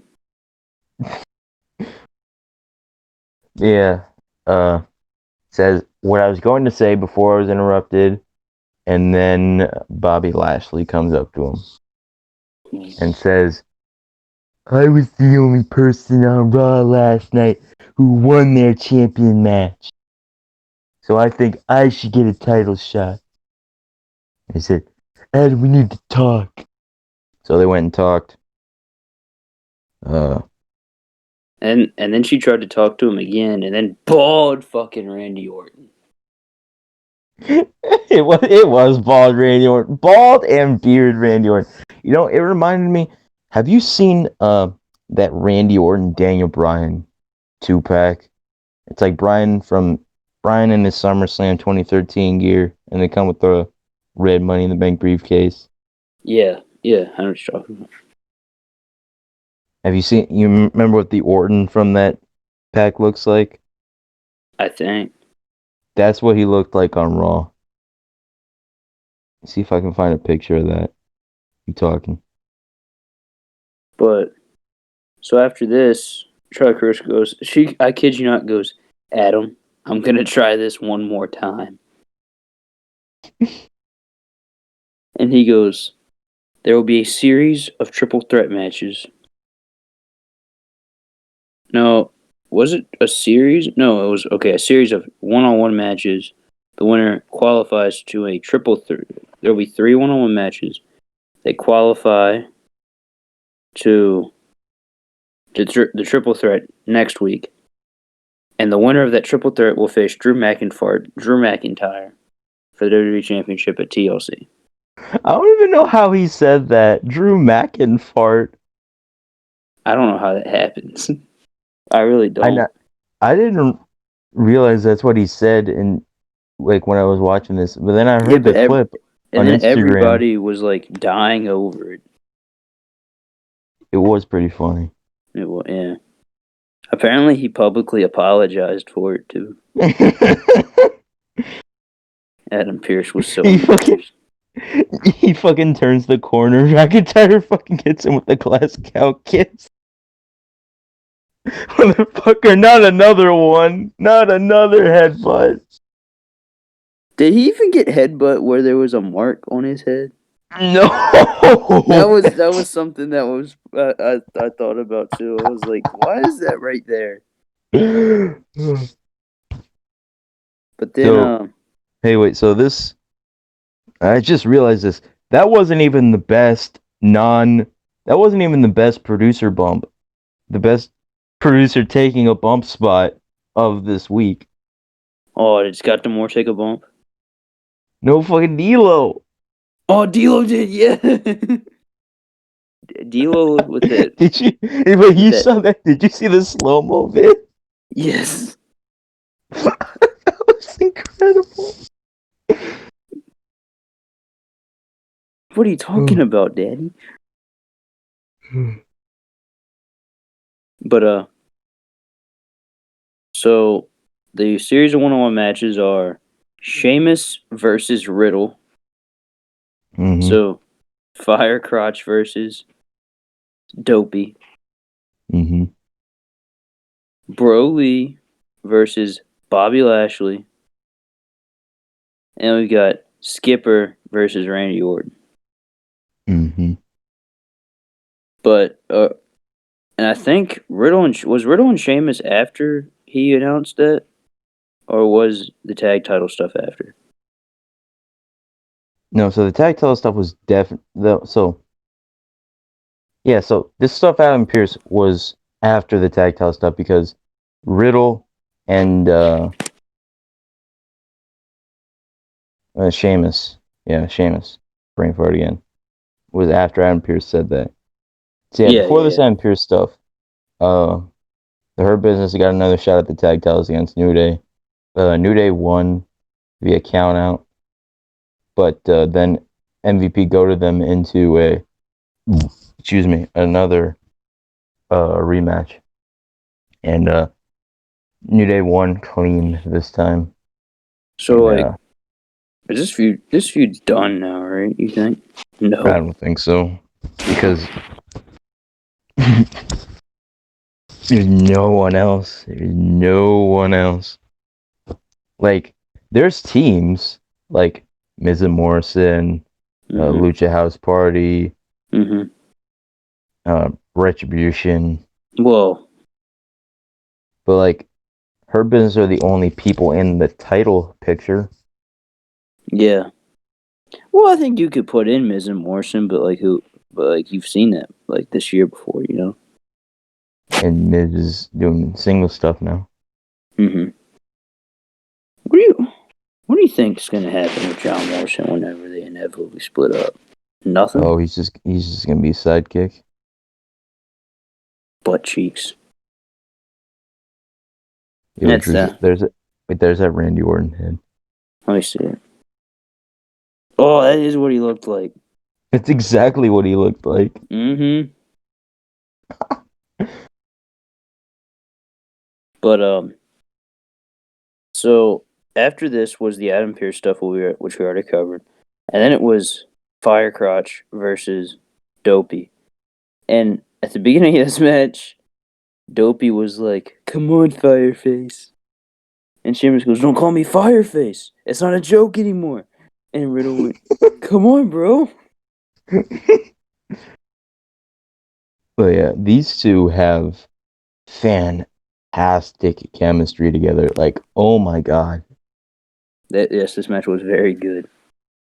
Matt Riddle, man, I haven't seen Sheamus have this good of a singles match since fucking Cesaro, the Clash of Champions 2016. Like, How this many was times has just he worked great. singles since then, though? Because he's been pretty much doing tag stuff consistently after Yeah, but that. he's been working singles like this whole year. He feuded with. Okay, so he's worked Gable, which was.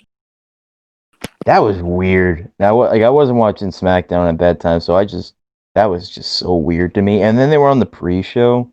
Sheamus's big fucking return match on the pre-show. And then he feuded with Jeff Hardy, Yeah. which that whole feud was, you know, it was there. We'll go with that. I And am this bar, man. excuse me. And then he's been feuding with. He hasn't been really feuding with anybody since he's been to Raw. He's just been doing this stuff, right? Oh Like he yeah, feud the with little Big feud. E too. Yeah, yeah. That stuff with Big E was pretty good, I thought. I Yeah, don't but know. Sheamus he's had singles matches even when he was with the bar. I don't remember any of them.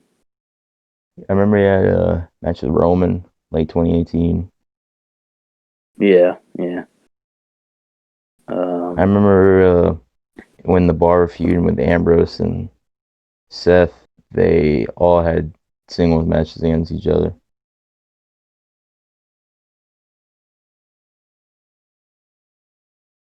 But yeah, this match was just great, like really, really great. Definitely one of my and favorite TV matches of the year. and Nick, surprisingly, Riddle won. Yeah, I was shocked. I was thinking Sheamus is going to win this whole thing. Yeah. Like during this match was happening, I'm like, oh, okay, so what they're gonna do, they're gonna have Sheamus win, and then when he becomes number one contender, he's gonna turn on Drew, and then at TLC, they're gonna have a tables match. Sheamus won his first WWE title in tables match at TLC, so they're gonna play into that. You get my thinking? Mm-hmm. Well, Because like Nick, I that think they're seems still like gonna 100. do Like that McIntyre and seems like Sheamus. yeah, I think they're gonna do that at the Rumble now. Mm-hmm. Yeah. You think that's a WWE title worthy match, though? I think so. Yeah, Yeah. yeah, because Sheamus is great. The Great Uh, White. yeah, the storyline makes sense. You know, everyone knows they've been friends for years and years and years. Yeah. Yeah. It's gonna be like when we have a WWE title feud. Yeah. Yeah, man. And then well, Nick, who would be Sheamus? Me. Oh yeah, man. I'm too busy dressing like. Why? Drew, I'm why do you not. smell like pee? What are you talking about? Oh, I get it. Oh, I get it. Fuck. I get it. But so Nick, what was after this? Or are we just going through what we want to go through? Well, so I stopped writing everything down for every show a while ago. Oh yeah. Next up on my notes, I got the Firefly Funhouse where we saw the Friendship Frog. Nick, what'd you think of that? I thought that whole thing was so great. I'm loving Bray and Alexa now. Like I've said a month ago on this podcast, like I wasn't digging it at first. The whole Alexa, like the past 2-3 weeks, we're in the final developing stages of Firefly Funhouse Alexa, and I'm really liking it. Those beginning stages, super rocky, but now we're getting into really good territory with it. Yeah, I agree with you. So they killed Friendship Frog. They fucking squashed that motherfucker with a mallet. I can't believe it. Jesus. I go rest in peace to my homeboy Friendship Frog. Yeah. And then well, Nick, we also had Hey, wait a second. So Alexa Bliss, ever since for past couple weeks, she's been doing the Rascals thing. When she waves goodbye. What the fuck is that about? I'm like, is this some sort of Ohio thing that I'm just not aware of for some reason? Is it? I have no idea. No, you know what I was scared of? I was like, oh no. Because fucking the Rascals and Alexa, that's 4 Ohioans. Mm-hmm. The only people I've ever seen do that. So, Nick, you know what scares me? What? Since, Alexa's doing that now? Yes, that's what I thought! That's exactly what I thought! They're not gonna let the Rascals do it. Yeah, that's exactly what I thought. That's gonna be such bullshit if that's what that's gonna be such bullshit if that happens. Well, I might be wrong, and maybe I'm just having wishful thinking here, Nick, but I don't think that's gonna happen. I hope not. You see they're all getting swole because they're going to the E. Oh yeah, man. Oh man, they gotta get that. They're like, man, we're relatively short. We gotta get swole. But, I bet there's people out there right now who, if they heard us say that, no, they're not going to do the WME. They're going to AEW, and they're going to be a part of the best tag division in the world. Wow, dude, well, we jokingly said this about Eddie Kingston. I mean, I'll admit, I never thought he'd be a main eventer in AEW. I really didn't. Yeah. But I truly believe the Rascals would be on Dark. They would 100% be on Dark. I mean, they've got Top Flight, too, so there's your high-flying team. Give the Rascals to the E. What do you mean there's your high flyers? You know how many fucking high-flying tag teams they have? I don't know. That's too many to count. And teams with high flyers? Top Flight's nothing but high flyers. Apparently, they've been watching the Bucks since they were 10. Oh, gee. Oh, my God. Since they were 10. Jesus, how does that make you feel, Nick? Now I know I'm not gonna fucking watch them. Oh, Jesus. Apparently one is 19 and the other's 21. So there you go. And I bet the both of them combined have a total of 0% psychology in their entire fucking moveset. Yeah, it was all flips and tricks. But Jesus. I mean, I hate to be that guy, but God, tell a fucking story, make me care. You can do a flip, cool. Fucking 38 other guys can do a flip. Everybody on the Raw, you learn to do a flip in wrestling school. Well, not real. No. Well, no, you fucking don't. Flip Unless bump. you go to a super fucking marquee wrestling school, like the fucking Bucks would teach you how to do a flip in their wrestling school if they had one. I mean, like a flip bump. Oh, Like flip bump, yeah. Yeah, Fucking. you learn how to do that. I thought you were talking about fucking big dive Oh yeah, flip. not like shooting star presses or anything like that. I don't care to learn anything You're not gonna be like fucking Matt Jackson. Motherfucker, I can't believe that. I really can't. Like, motherfucker, I'm not gonna feel bad for you for not following directions. Yeah, motherfucker, you should be fucking yelled at and shit. I think you were an asshole too. But yeah, I mean, right I now I meant like think they're assholes. I mean, I meant like a flip bump. So like, just flip, you land on your back. Yeah, obviously. So yeah, you learn that. But besides that, I don't know. I don't know if that made me feel old or what. I'm sure that made the Bucks feel old because they are old.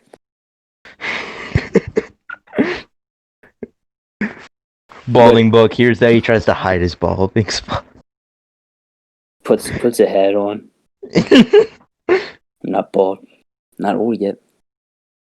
But I'm not so old yet. Nick, let's talk about this. Matt Riddle is just walking down the hallways, and he sees MVP. He goes, "Oh man, MVP, what's up, bro?"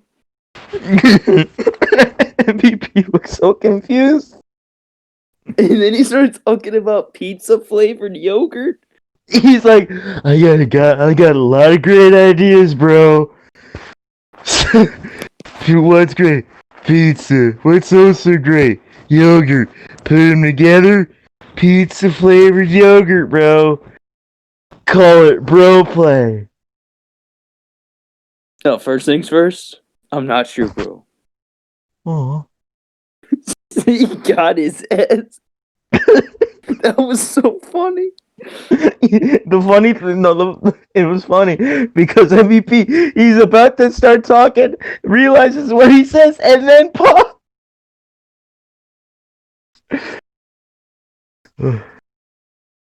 He said, "Where's Lashley, bro? He's wrestling Keith Lee, right? One hell of an athlete." It'll be a great match. Yeah, I bet it will. And then he said that he'll take. He said, "Get Riddle." He told Riddle to get his ideas and keep them in Best store. ideas. Yeah. Come back to me in a few weeks. Nick, what do you think this is leading to? Because I told you before we started. Maybe I said it when we were recording. I think Lashley's facing Keith Lee at TLC. No. I think Keith Lee is going to be the person to beat Lashley. But I feel like before that, we're going to see Riddle and Lashley. Oh, man. I don't want to see Riddle lose. Oh. Fun gets put in the full Nelson. He goes, "Oh." Fucking Lashley just drops him. Laughing. There's no way that shit was part of the script. Oh.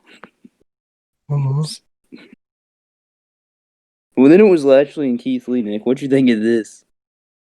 I thought this was a pretty good big man match. Big fucking hoss, fucking bam match. Like, you just got two big fucking beefy, badass men. Big meaty men slapping meat. Big meaty men slapping meat.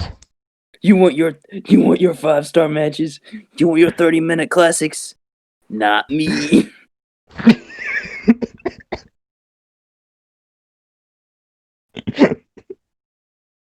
Over there teeing.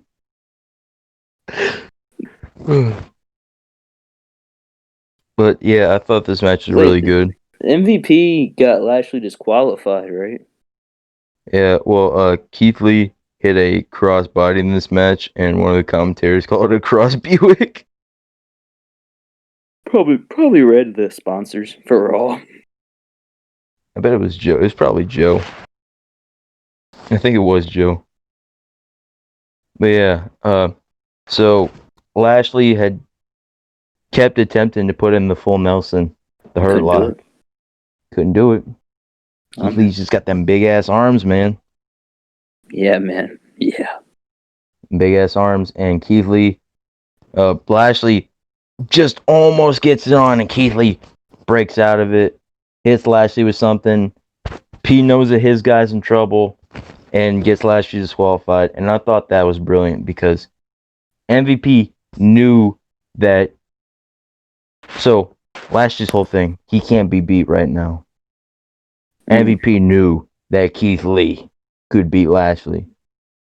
So MVP would rather take the DQ loss than Bobby Lashley eat an actual loss.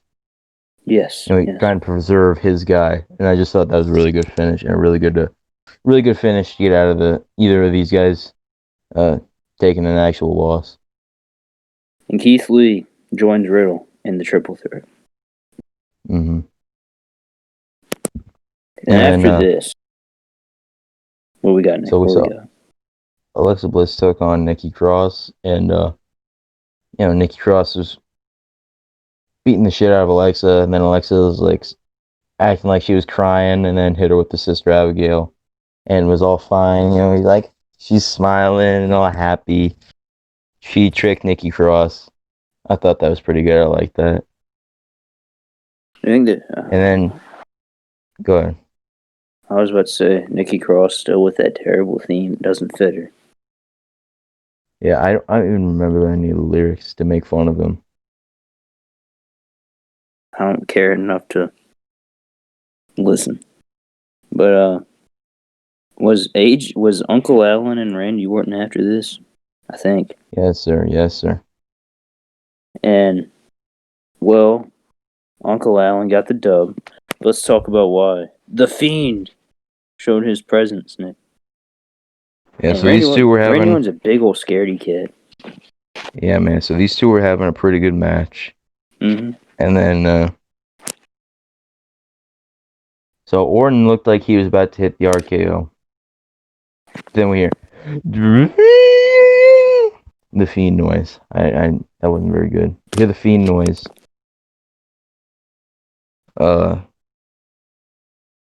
Then it goes away. Everything's back to normal again. Orton looks like he was going for the RKO again. Fiend noise again. The Fiend's on the apron this time. Scares the fucking shit out of Orton. Which is Uncle Allen the opportunity. Phenomenal forearm. 1, 2, 3.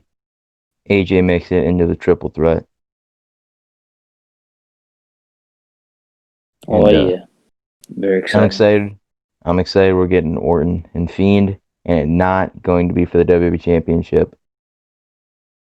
I really want to see Orton and Fiend because Orton and Bray Wyatt back in 2017 was so incredibly disappointing and so badly booked that, I want to see Bray Wyatt get revenge.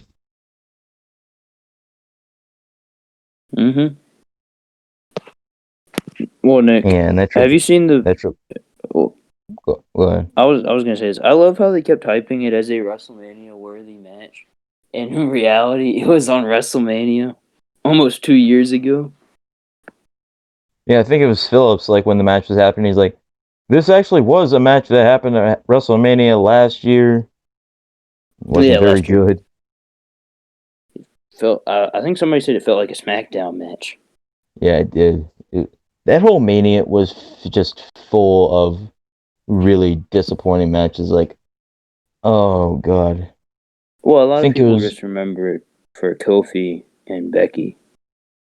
Yeah, I think it was an interview I was watching with Brian Cage. Yeah, there's been an interview with Brian Cage from late last year, and he was saying none of those matches felt like WrestleMania matches, and I completely agree. Not a single one of those matches felt like a WrestleMania caliber matchup. I agree. And then, Nick, did you see the big rumor is, so when you and I'm sure we thought this when this happened, when the triple threat, the field was filled out, we immediately thought, awesome, McIntyre and AJ, you know? Mm-hmm. Well, now the big rumor is it's going to be Braun and Drew. How does that make you feel? I don't want to see that. I mean, I wouldn't be mad about that. Look, I'm not as big of a Braun Strowman hater as everyone else is. I like Braun, especially heel Braun. I wasn't liking him like around SummerSlam time when he was like this really stupid, dumb. Oh, I'm a really creepy monster guy. I'm bold.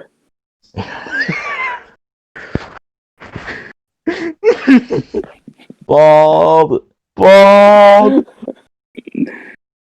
I mean, Strowman's been doing all right. I just, as an Braun AJ Strowman, Styles honestly, fan, I'd like to see AJ Styles. Braun's had a pretty solid 2020. Let's be honest. I thought his Universal title run honestly wasn't bad. I didn't think it was. I didn't think it was bad either. Like, I enjoyed it. But like, I think we're being spoiled right now with Roman Dream. It's like, oh yeah, like it was average. Like Braun as champion was average. Roman as champion is just fucking unbelievable. Mm-hmm. But yeah, like I thought it was. I like Braun. I like Braun. And like right now, he's just heel, normal person Braun.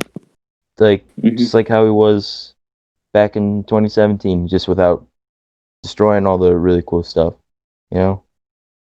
Yeah, I would not be mad about Braun and Drew. Now it just depends on how they get to that match. Yes. If that is what they go with. My thing is, here's another question. So let's say they go with Braun and Drew, right? You think AJ's not going to be on TLC then? I don't know. Motherfucker, I can't take AJ Styles not being on pay per view, even though he was just on one.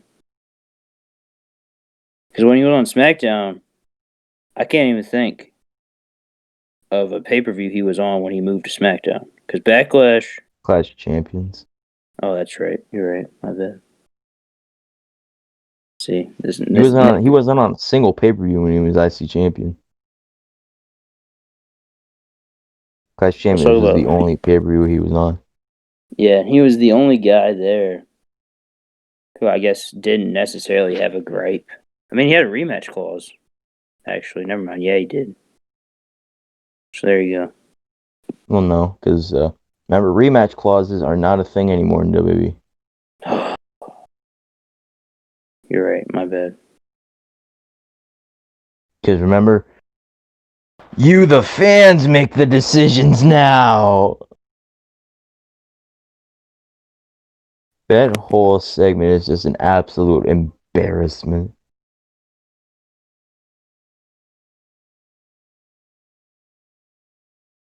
I have nothing to say about that. I don't get it, Nick.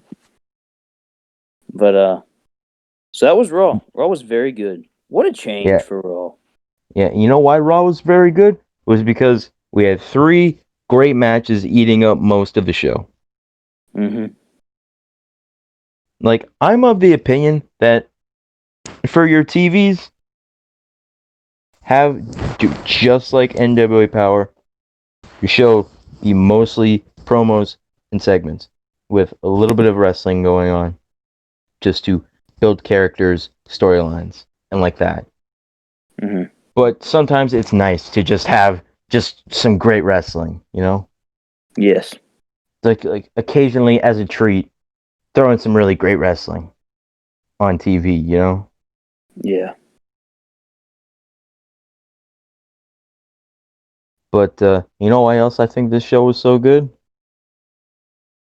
Like I said, no dumbass segment between Jeff Hardy and Elias, and no retribution. No Mustafa Ali. I think the only reason I like the Jeff Hardy and Elias feud is because it's funny. Yeah, it's funny. It's not good, but it's funny. Now Jeff Hardy's on main event. I'm gonna feel a lot guiltier. I'm gonna feel more guilty and hit you with a car. Now can I get an amen, brother? Elias shits his fucking pants. When Jeff put his nose on his face, Elias moved his face so fast. No, I would have too, but in just pure fear. But Nick, you know what? You know what else? We got to talk about pure fear because it's wrestlers' court. The boys versus Johnny Swinger. Let's play us in. Whoa. Whoa. We own the night. Whoa. Whoa. Whoa. Whoa. We own the night. That is right. Are you ready? Because here we go. So Impact starts out with a women's tag team title tournament. No, you're wrong. That's not true. I swear to God, Kiera Hogan started the show. Am I wrong? Show started off with John Emmett Bravo in a coma. Oh, my dude, you can tell. Look, all right, let's not love Impact. This was so Jesus. You know what I mean? Like it was like we could obviously tell this was in like the studios. The thing that got me, that fucking doctor. That was Rich Swann's fucking trainer. Yeah. I'm like, you motherfucker, seriously couldn't have gotten someone else. He's a doctor and a trainer. You used fucking Don Callis's bedroom that he sleeps in at the fucking studio because he doesn't have a fucking anywhere else to stay. Is that really what it is? Don't worry, kid, you can use my bed. Thanks, Don. The best part of that whole thing, so the doctor comes in. He goes, what did he say? Are you the father? I don't know. I wasn't listening. I was just fucking flipping out. He said, are you the father? And he goes, oh no. And he goes, well, I have some news. And Scott D'Amore goes, say no more. Pull the blood.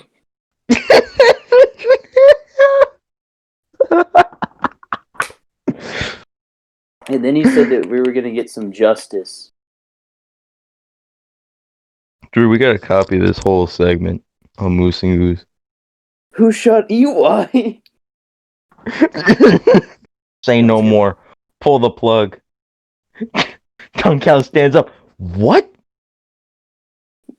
Pull the plug on my top star?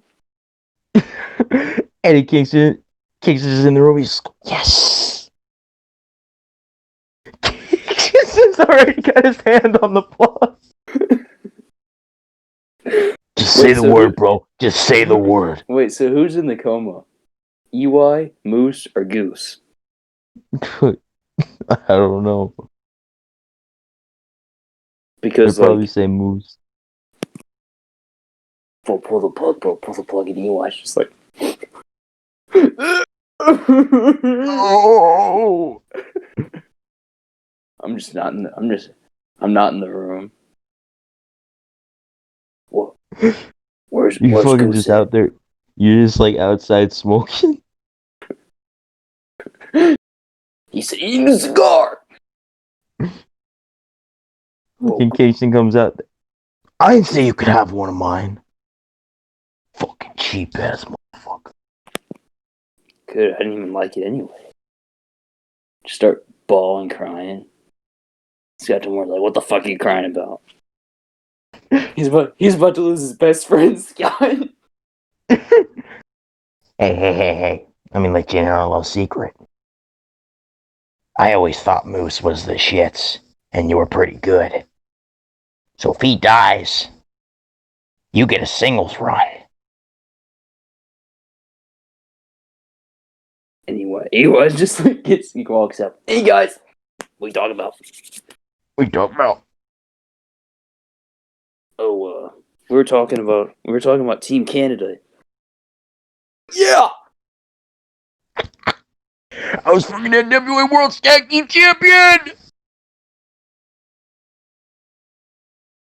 Well, after this was the tag match. I know that.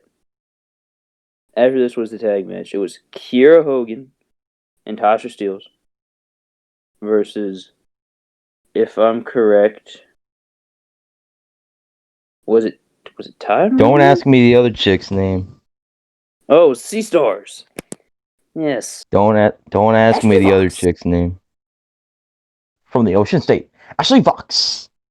I know her because she was on NWA Power. Don't ask me the other chick's name. I don't know her name either. All I know is Kiera Hogan and Tasha Steelz won this match. I don't think I was in the room to watch this match.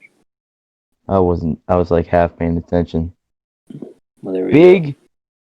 Big flashback. I just realized this earlier. Big flashback to earlier this year and on NWA Power with Tasha Steelz and Ashley Fox. Mm-hmm.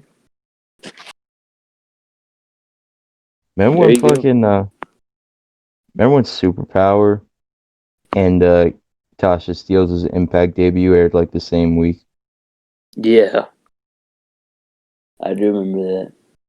Fuck, and Tasha Steelz won that big triple threat that was like the last that was on Superpower with Ashley Fox and someone else. And then she fucking goes to Impact. I go, this fucking traitorous motherfucker. You were in fucking Naples.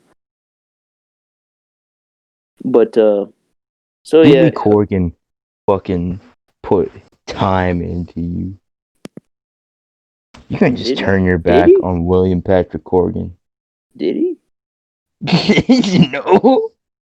I'm not saying. Listen, I did not put in as much time in Tasha Steelz as I did Moose and Goose. Listen, I'll admit that up front. I'm not gonna kayfabe anybody. Who was smoking in the locker room? It was Daniel. Tiger, bro. No, man, it was Daniel Tiger. Oh, it is Daniel Tiger, bro. That is Sterling Tiger. You were clearly on something.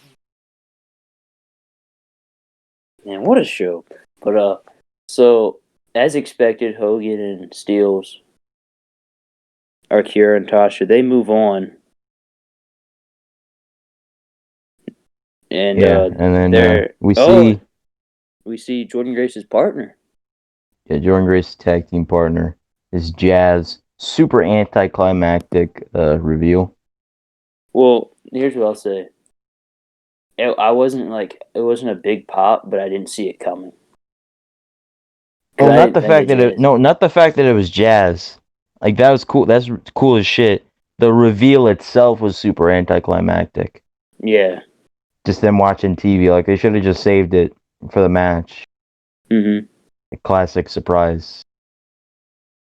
Like, yeah, that's been done to death, but it works. But yeah, really cool that Jazz is in Impact.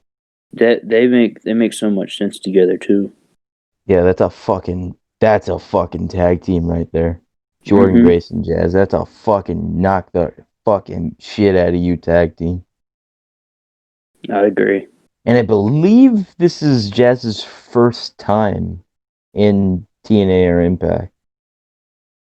Is it? I believe so, because nothing else is coming to mind. I know she's definitely never had a run. I don't know if she's had a one-off match or what. I don't know. I'll have to look that up. But they'll face Killer Kelly and Renee Michaud, I think. Yeah, man. But this week, Nick, personal connections to that match. Oh, we don't talk about it. Josh Matthews is not joined by Madison Rayne because she is Swinger's lawyer. lawyer in wrestler's court later on tonight. So Josh Matthews is joined by Matt Stryker. I popped so hard. The teacher, man. If you want to like Matt Stryker, just watch his WWE run. Because, like, he's a legitimately great heel. He is. Like, he was one of the highlights of WWECW. Dream. Championship Wrestling. Well, speaking of ECW, the first part of Wrestler's Court, I think, was right after this. True, that was a great transition. Thank you. Not as good as my British Bulldog one, though. No, you're right about that one. You're right, but Johnny Swinger's in a neck brace. Speaking of dog shit, here comes Tommy Dreamer. Speaking of dog shit, here comes Tommy Dreamer's hair killer. He had to jump up onto the they were like just crates. And yeah, I really don't think that we can do these we segments can't do justice. These. No, we can't. But we can tell people who shot Bravo later on in the night. Yeah, but I know D'Lo was there. I get like D'Lo's mustache. I think he had a wig on too. I get like D'Lo's mustache. He's looking a little old. But, little round. Yeah, a little round. Little circular. Humpty Dumpty. He's kind of reminding me of his bobblehead.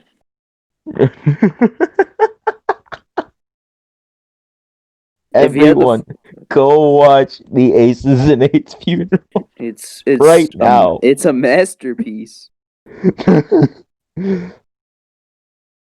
But I think they did. They made a bobblehead of him. You guys remember Dio, right? So Nick, what was after this? Because I know. So, Impact had the Ethan Page match, which we'll talk about. Ken Shamrock, Rich Swann, Killer Kelly, and Kimberly. Actually, let's talk about that after the Ethan Page thing. So the North come out, right? Well, this is way later in the show. Well, you know what, Nick? What was after this? I don't remember. Well, by the way, everyone go watch all of the Wrestlers Court segments. They were all great, but we'll get to Who Shot Bravo in a second. So, Rohit Raju, another defeat. Oh, that's Rohit right. challenge. That's right. Was accepted by Suicide. Suicide. This is mental suicide. And Suicide answers. Rohit goes, "I'm not that stupid. I know it's you, TJP. Stop for the title." They have a match. TJP comes out at the end of the match, and like Rohit's like, "Wait, what? What?" Gets rolled up. 1, 2, 3. I could tell immediately when I saw the hair. I knew immediately who it was. Mm-hmm. Did you? I did too. Yep. They show the face, and it's Crazy Steve, because he's crazy, man. Yeah, man. Crazy Steve, come on, man. Acting crazy out there, man. All right, TJ. Well, he's got a title shot this Tuesday. Crazy Steve does. Wait, does he? I think that's what TJP said. I don't know. He was with Swoggle and Crazy Steve, and that's when Brian Myers came in. But that was like right before the main event, so. Yeah, Tenille and Alicia Edwards, they're going to try and be a tag team again. Oh my goodness. Kimberly beat Killer Kelly. Killer Kelly looked pretty impressive. I think She signs. I hope she does too. I kind of hope this team better be a one-off if they're going to be mainstays there though, because they don't fit together. And then we got to talk about what happened after Kimberly Killer Kelly. Yeah, we should. Yeah, let's do that. So, I have nothing else to add besides Killer Kelly looked really impressive, and I hope she signs. And She was talk about massively underutilized in WWE. I forget she's there. She was there sometimes. Yeah, because she was on NXT UK. That's and did why nothing you forget. there. And so after Kimberly beat Killer Kelly, the lights start to flicker, and then the Susie theme pops up. So here comes Susie, Nick, right? Mm-hmm. And you know what I think of? I think of Jake something. Jake something. And she comes out saying, "Hi, her whole I'm shtick. Susie. Yeah, you hurt my friend, and that's bad. And it's gonna get real bad when she comes." And then Susie turns around, and the Su Yung theme hits. So I'm sitting here like, and I know Impact's tape, so they can pull this on me. But when I'm watching it, I'm so into it. I'm like, damn, we got Su Young's a twin. Well, obviously, you know what they did. You got work. You got work, brother. I knew what they did. But so Su Young comes out. She gets the what is it called? The undead something. The sock thing. It's not the sock. You know what I mean? The bloody glove. Yeah, the bloody glove. I can smell it from here, Josh. And Susie's right there. Still there. Of course. So when Su Young leaves, Susie turns around and she's all scared. Man, how about that, Nick? Wasn't that just an ass trip? An ass trip? Acid. You didn't let me finish. I didn't let me finish.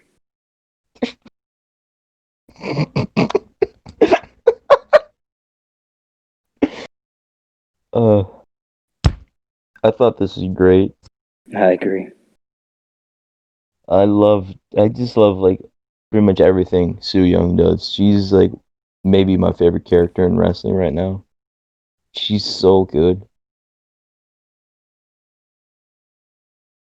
Yeah, and then we saw that Alex Shelley is back, and next week they're going to be taking on Triple XL, Most Hated Machine Guns. Well, I don't know if they're going to be working Triple XL, Nick. We'll talk about that. Well, it's advertised for next week. Oh, well, wrestling's above the law, so you can get away with attempting to murder someone. And yes, Chris Sabin did attempt to murder Johnny Bravo. I swear, he screwed me on a payday once, man. I'm not going to take that. They call us the Machine Guns for a reason. Motor City. Motor City, we don't take that kind of crap, man. So then, after this, what was after this?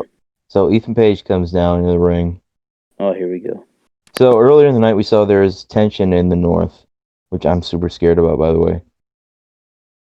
And then there's tension. Mm-hmm. So Carl Anderson comes out, and they've been saying we found a phenomenal opponent for you, and we hear, "Get ready to fly!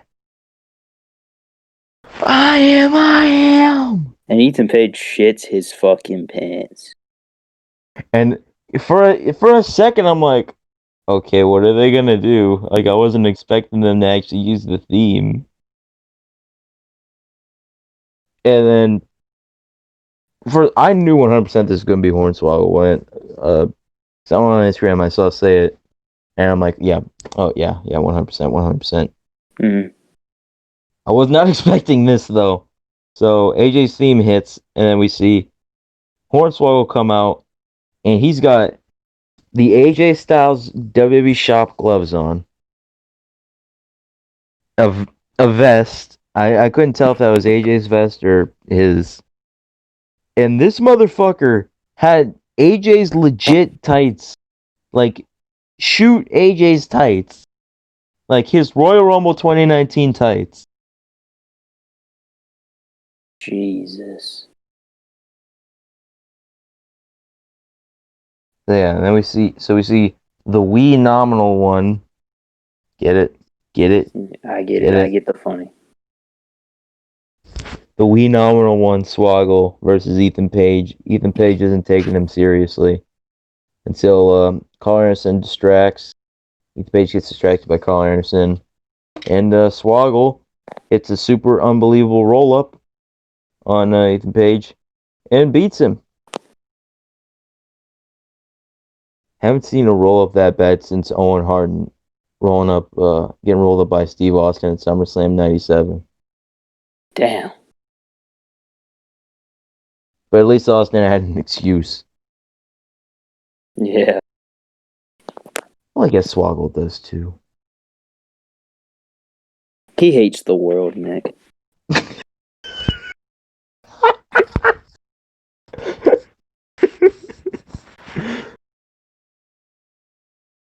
Yeah.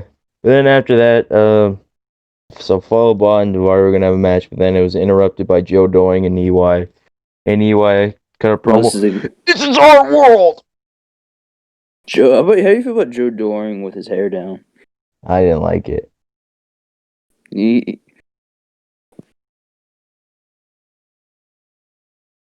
And then Rhino comes out thinking it's not gonna happen here. It's not gonna happen twice. Guess what? It happened twice. So there it is. Eric Young and Joe Doring. This world belongs to us. Yeah. So after that, so we saw Crazy Steve, the wee nominal one, Swoggle, and TJP talking backstage. And then Brian Myers comes in, he starts making fun of everyone, and then makes fun of TJP. So possibly getting Brian Myers versus TJP in the future, which I would be super hyped for. Mm-hmm. I agree. Deonna Purrazzo and Kimberly, they find Father James Mitchell and say that they want to get rid of their Su Yung problem, make it a Susie problem, because Su Yung is much easier to beat than Su Yung. And then, actually, I think before that we saw the finale for the Wrestlers Court segments. So, the person who shot John E. Bravo. Well, first of all, Rosemary said that she didn't love Johnny Bravo. Right? It was the virgin blood. Yeah, she just wanted his virgin blood. And then we hear Johnny Bravo out of his coma. He jumps in. He goes, "You bitch!"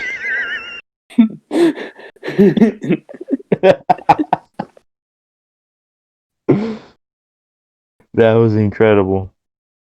And Johnny Bravo goes, "It wasn't her. I know who it was because I could smell them." And then we find out that it was... Drew, give me a little drum roll. That was the shit. I can't do it. Something like that. Oh, man, I already had some. I was doing it with my legs. Oh, I got you.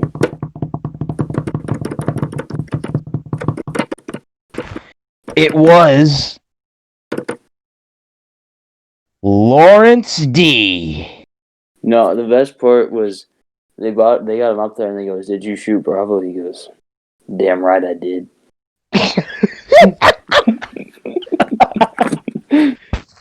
Did you and AC Romero eat Chris Sabin? Damn right I did. Did you and AC Romero eat Alex Shelley? Damn right we did. Why haven't we seen James Storm since? He's dead. We ate him too.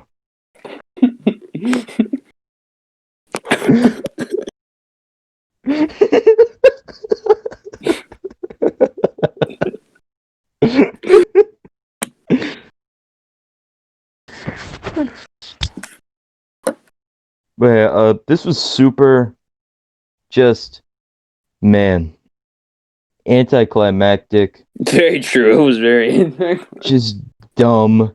Just do not care.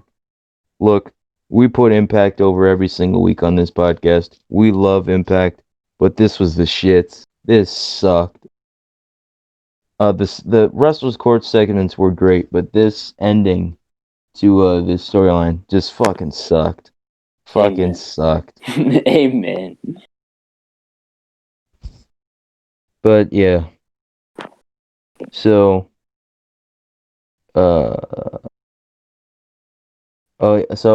backstage, Rich Swann and Willie Mack were hanging out.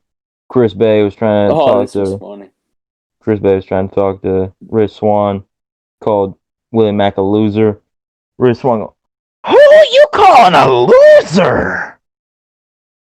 He said, "What?"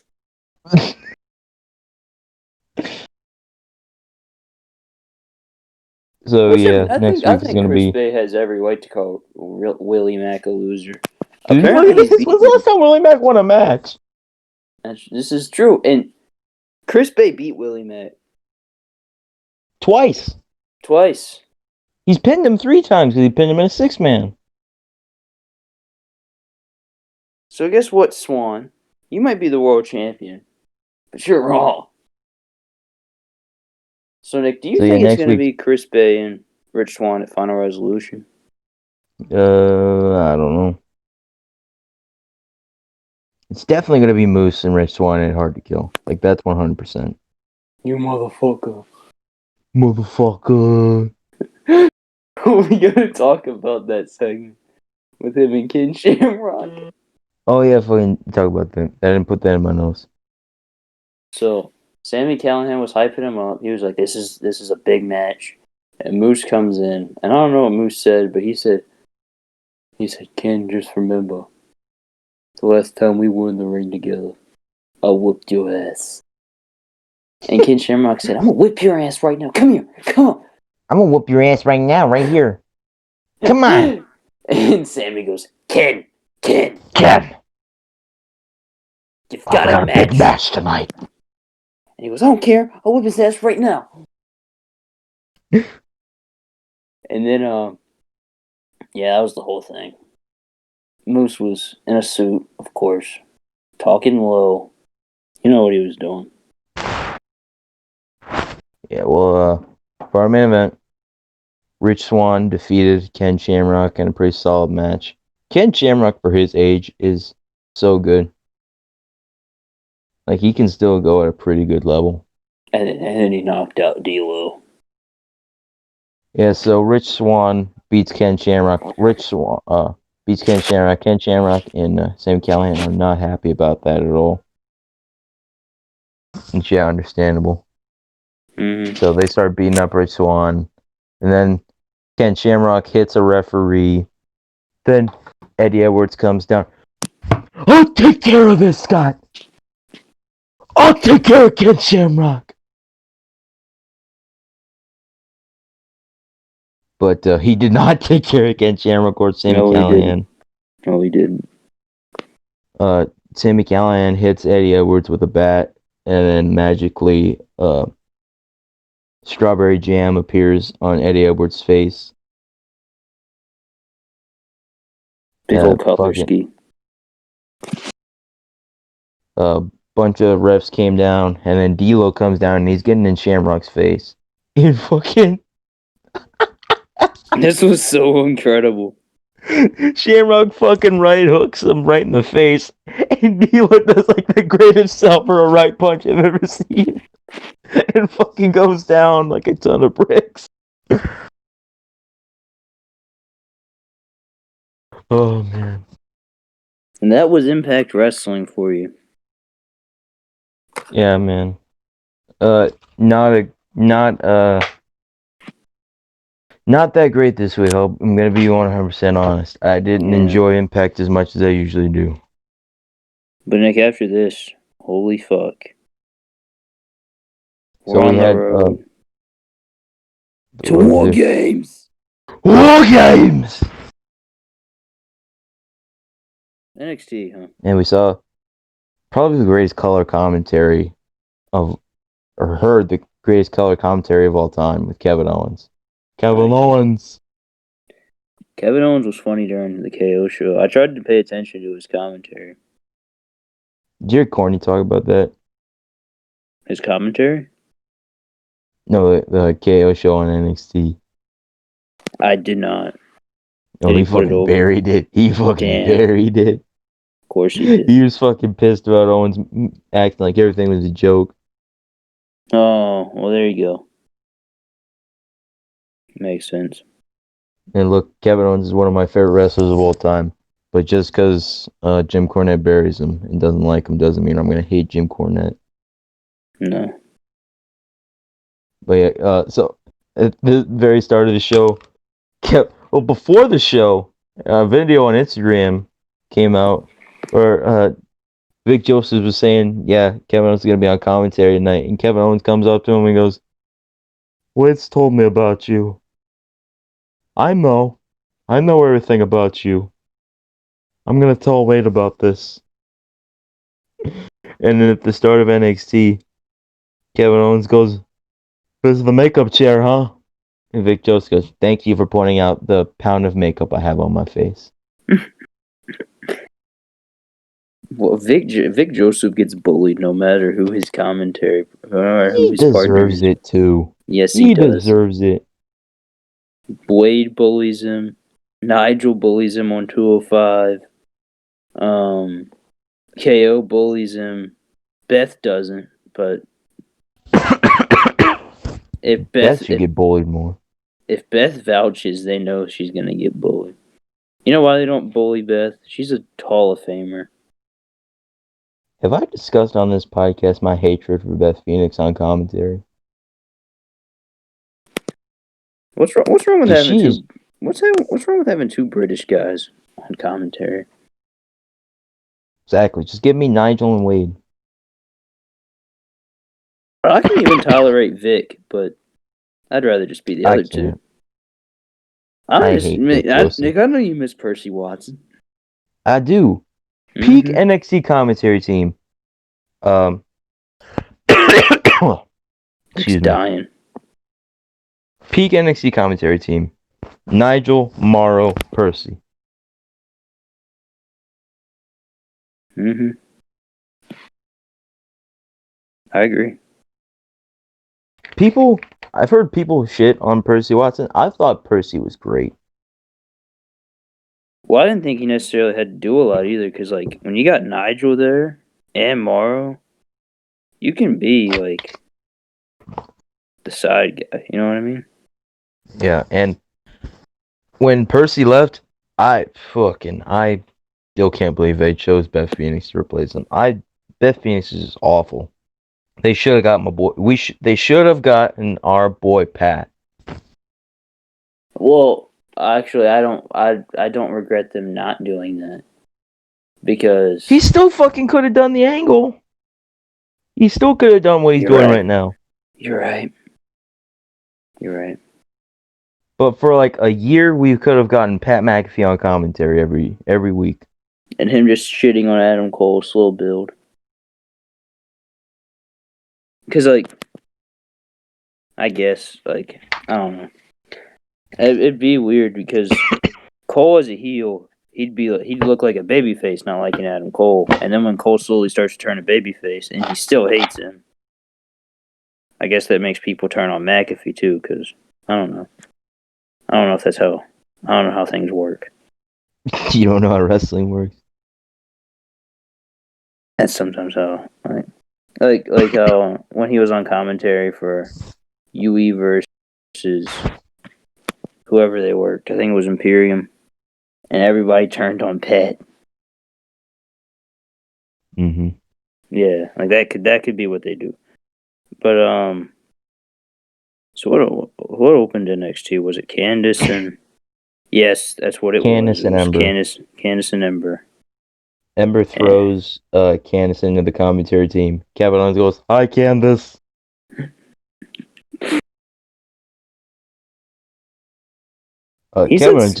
Kevin just made so many smart remarks on this show, dude. I'm happy that they just asked him to do it. And he was like, "Yeah, I'll do it. Whatever." Yeah, sure, well. I mean, yeah, I'll do it, but I don't really care to do it, but I mean, sure. I mean, it's money. But more money in my pocket, you know. So yeah, I know what you mean. So who won this match? I don't remember.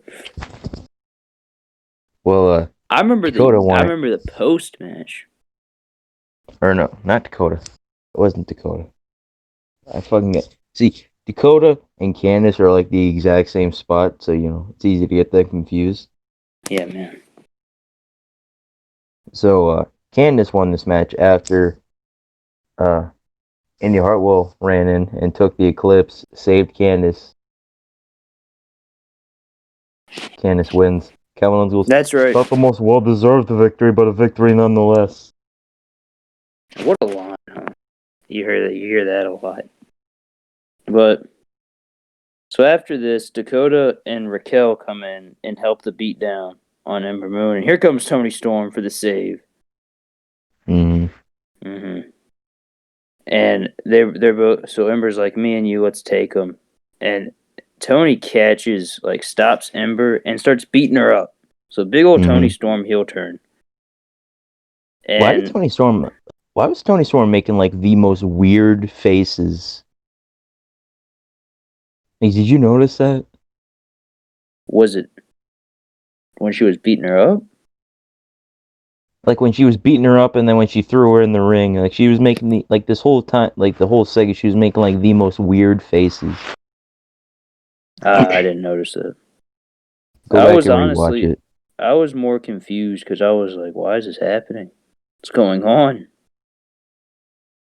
Go back and rewatch it and just pay attention to her facial expressions. It's super weird. Nick, what'd you think of this? I don't remember anything from the match. Well, I meant like the post match. Post match is what I meant. Yeah, cool. I'm glad Toni Storm's a heel. Well, she'll obviously be Candice's last member of Team Candice in War Games. War Games. And that should be something. Team Shotzi's. So who else is gonna be on team? Who's gonna be on Team Shotzi? Ember Moon. It's gonna be Shotzi, Ember, Rhea, and Io. Yeah, you're obviously. How did I forget about this, motherfucker? That was on the same show, but and that's literally who everyone else in NXT. Yeah. And so after this, Undisputed Era comes out with their fire-ass new jackets. And they're talking, Adam. Roddy called... Was it Roddy that called someone a bonehead? Yes, he called Oney Lorcan a bonehead. That bonehead. He said, "Who else wouldn't like beating up that bonehead Oney Lorcan?"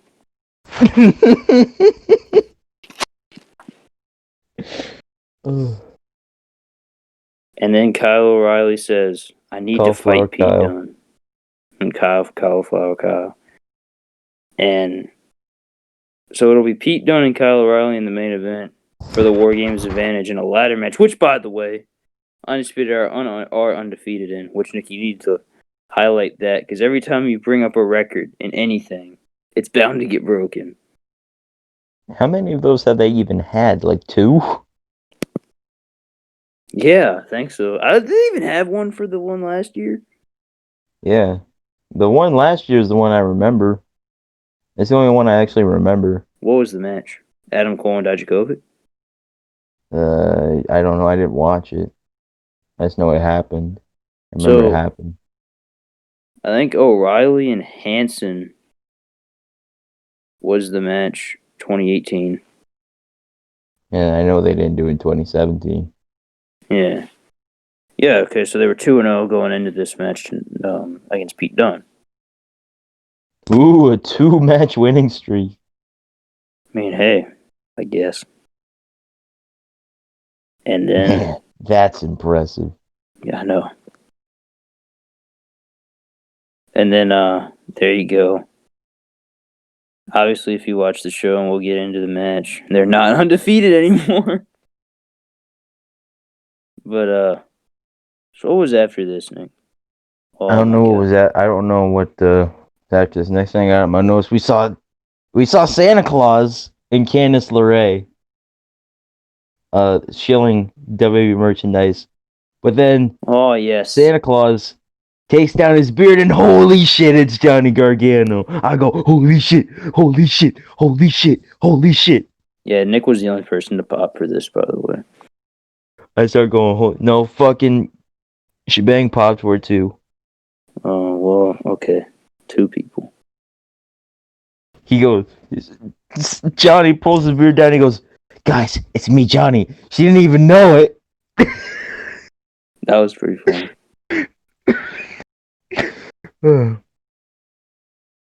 But yeah, this was great. And we see Leon Ruff on the KO show. And the whole time KO's trying to get Leon Ruff hyped up, trying to get Leon Ruff hyped up and really give him something, Yeah. Pour out the emotion. And then he started talking shit about Johnny Gargano, and KO went, no. Well, no, before that, he started throwing furniture around, and he throws a chair, and then says Johnny Gargano, and then KO goes, and then Leon Ruff goes, is it the chair? I'm so sorry. And he goes, no, it's not the chair, just there's a history on the KO show where when you mention somebody's name, they're bound to show up. And Leon Ruff goes... so you remember? How about when Leon Ruff fucking started just marking out for Kevin Owens? I mean, who wouldn't?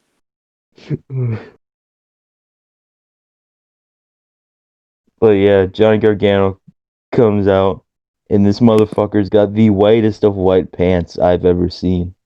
That's with white sneakers, black t-shirt, white pants, and white sneakers. I go, that's a bold look. He didn't go for the full whiteout, Nick. Takes a real man to pull off that look.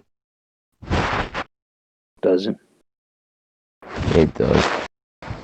I wouldn't know. I don't wear white. Neither do I. So he comes out, he's saying, if it wasn't for Damian Priest, you wouldn't be the champion right now. And he goes, oh, here we go. And then his music doesn't hit, and he goes, I guess stuff in NXT is different. And he goes, oh. And then the theme song hits, he goes, doot. He goes, oh, oh, oh, oh, oh. And he goes, oh, there it is. And Damian Priest comes in. Honey, get a rematch of that title. Got Raw. I've got my rematch for that title last week. You were saying you'd face the both of us. Oh, and here he comes. Well, KO made a Teddy Long joke. Yeah, he goes, if only we had like a Teddy Long. And everyone's waiting, and then we hear, brr, brr, brr. This was one of my favorite moments of the night, Nick, and I kid you not. Where Amigo goes, at TakeOver War Games, it's going to be a triple threat. Leon Ruff, Damian Priest, Johnny Gargano. For the North American title. Player. And then does the, Locks his hair. Oh my god. William Regal with all that damn sass. Why does he have so much sass? Player. He didn't even have to do that. did it. Why did he do it? And then it cuts to the match graphic for the triple threat, and the champion's not even in the center. Yeah, he was. No, he was on the side. Priest was in the center, and Priest had fire on his head. Also, I like how they got that fucking. I like how they got that graphic made in 2 seconds in kayfabe. Yeah. I mean, WWE has the most talented card graphics in the world. I don't think that's true, personally. I mean, they're really good, but anyway. Look at the Randy Orton's WWE Championship render from this year. I could make something better than that. I wonder if they made that was going to be the original thing, because he wasn't going to hold the belt for like more than 2 weeks. Just use the fucking old render without the fucking modern head. It's just stubble. Yeah. Like he fucking has a completely different look. It's just stubble. And then after this thing. Was it Cameron Grimes? Cameron Grimes! So Kevin Owens says that he likes Cameron Grimes' hat. Vic Joseph goes, I like his hat too. And Kevin goes, I don't like his hat. I hate his hat. I was just testing you.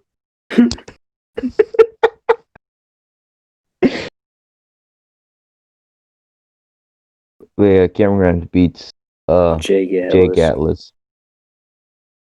Dexter Loomis comes out with a strap. Oh. And then Cameron Grimes. Oh, the drawing thing. Yeah, there was like a bunch of weird drawings. It was weird. And then he runs to the back, and the camera, and we cut to commercial on Dexter Loomis's face. This might have been my. Cameron Grimes said backstage to Regal, probably my favorite line of NXT. Why do you hate me so much? Mr. Regal, why do you hate me so much? Nick, there's the title. There's the title. Mr. Why do you hate me so much? It's just Cameron Grimes' delivery is so good. Did he say it's your personality I don't care for? So Cameron Grimes goes backstage, finds Mr. Regal. Mr. Regal says that at TakeOver, Cameron Grimes and Dexter Loomis are going to have a strap match because I guess that the strap match is Dexter Loomis' big specialty match. Because everybody tries to run from him. Everyone in the TLC 6, their specialty is ladder or TLC matches. John Cena's specialty is the I Quit match. Undertaker has his specialty matches. And Dexter Loomis has the strap match. Mm-hmm. It's legendary. Yeah. So Regal announces the match for TakeOver, and then Cameron Grimes just goes, "Mr. Regal, why do you hate me so much?" And he goes, It's not you I hate, it's your personality that I hate.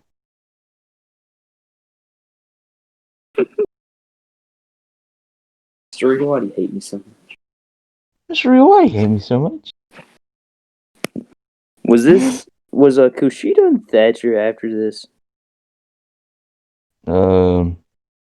Oh wait, I don't know. I think Legado del Fantasma cut a promo, which was on Kurt Stallion. I don't care. I won't fucking talk about those motherfuckers on this podcast. I love Raul Mendoza, and fuck the other two. I legit hate the other two. Nick hates fuck Zima Ion, fucking whatever the fuck his new name is. Fucking fuck him. And fuck Santos Escobar. It's a little rude, but... Anyways, so yeah, they cut a promo on Kurt Stallion. That's the Cruiserweight feud right now. And so then we go to Kushida and Thatcher. What's up with Kushida getting all these matches he shouldn't be in? Motherfucker, is our fucking Instagram DMs your fucking script? Nick, I've thought this too. I think the same thing for Thatcher. He shouldn't be feuding with Ciampa. But yeah, Thatcher and Kushida have a match. I'm going to be honest. I didn't pay attention to the match, the entire match. Well, Kushida got the win off of Ciampa distracting Thatcher. Well, Thatcher looks in the camera. He didn't distract. He didn't distract Thatcher. Thatcher Well, was to distracted Thatcher, he by did. him. Thatcher was distracted by him. Ciampa was just sitting there. Yeah. But Thatcher got distracted by him. Yes. And it cost him the match. So yeah, it's probably going to be Ciampa and Thatcher. A takeover. And then we see Ever Rise, Drew's favorite tag team, Ever Rise in the ring. That makes none of us. And they're apparently going to have a match. And then they're attacked by the grizzled young veterans. I marked out so hard. I love GYV, just Young Vets, so much. They are easily the most underrated tag team in the world. Easily one of the best tag teams in the world. Like, I'd possibly even go top 5 best. They are just so good. I'm so glad they're finally full-time in NXT. Like, Grizzled Young Veterans versus Mustache Mountain last year at TakeOver Blackpool. One of the best tag team matches maybe ever. Just so incredibly good. Cannot say enough good things about Grizzled Young Vets. Yeah, I'm very hyped for this. Much needed addition or return. Because, man, this tag division is slacking. You know, I'll be honest. Fuck Oni, Lorcan, and Danny Burch. Get those fucking tag belts on Grizzled Young Vets. No offense to Lorcan and Burch or Pat McAfee, but get those belts on Grizzled Young Vets. Oh, hey, did you hear what, according to the commercial on Raw, what Pat McAfee's group is called? No. Pat McAfee and Company.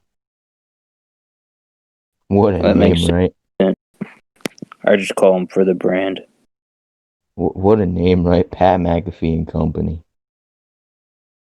A lot of thought into that one. Mm-hmm.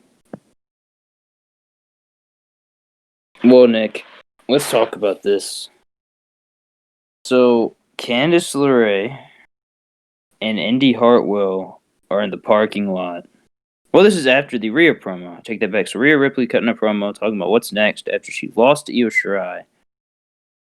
She talked about how she respected Io Shirai, and everyone thought that, you know, she wanted to leave, or Candice comes out, interrupts her. They beat Rhea up after they show they beat Io up. We're probably gonna get fucking Rhea and Io on Shotzi's team. I'm gonna shoot you the next time you interrupt me. Well, motherfucker, we need to get this over with. It's your fault. No, you know what? You know what? It's not your fault. I blame Sam. Anyways, so yeah, so then we get to the parking lot. Indy Hartwell's in a fucking neck brace. Jesus, what an oversell. And so then they get in the car. So the Garganos and Indy get... Yeah, but no, here's the thing. Car. There's a second Ghostface. And I text Drew, as a white man, I am utterly disgusted. Mm-hmm. Look, we all know who this is. All day. If I get to hear that song again, if I get to hear that song again, and if he helps Johnny win the North American title again, then I will completely change my opinion on that man.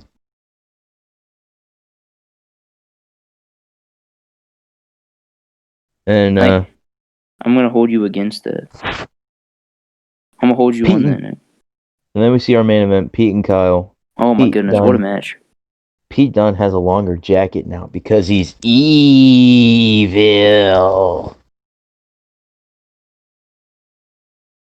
And Kevin Owens on comment. It is longer. Okay. Because before it was just like a jacket, like a vest. Now it goes down to like his knees. Oh. Kevin Owens on commentary says, "Well, Kyle O'Reilly's got my initials on his knee pad, so I must be a big fan." Well, that's pretty funny. Yeah, that's pretty funny. And then it looks like Kyle O'Reilly, it looks like Cauliflower Kyle's got this match won.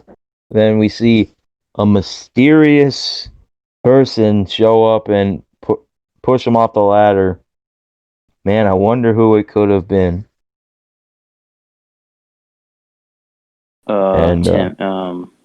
Sheamus, I don't know.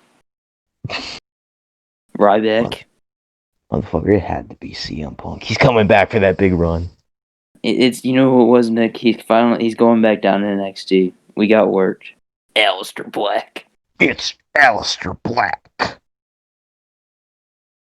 But yeah, so Pete Dunne gets the War Games advantage secured for his team at War Games.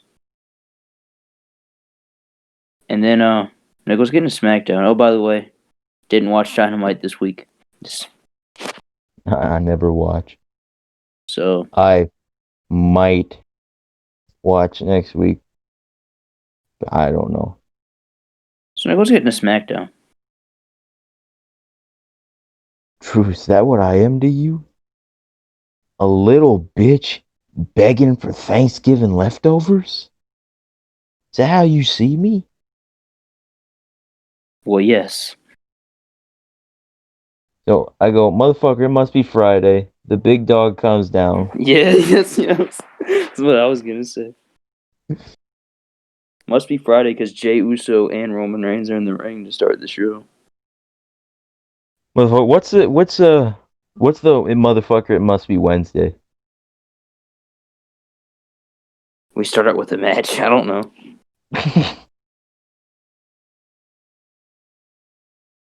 I really don't. Motherfucker must be Wednesday. We're going into the action. Motherfucker, it must be Tuesday if I'm hearing.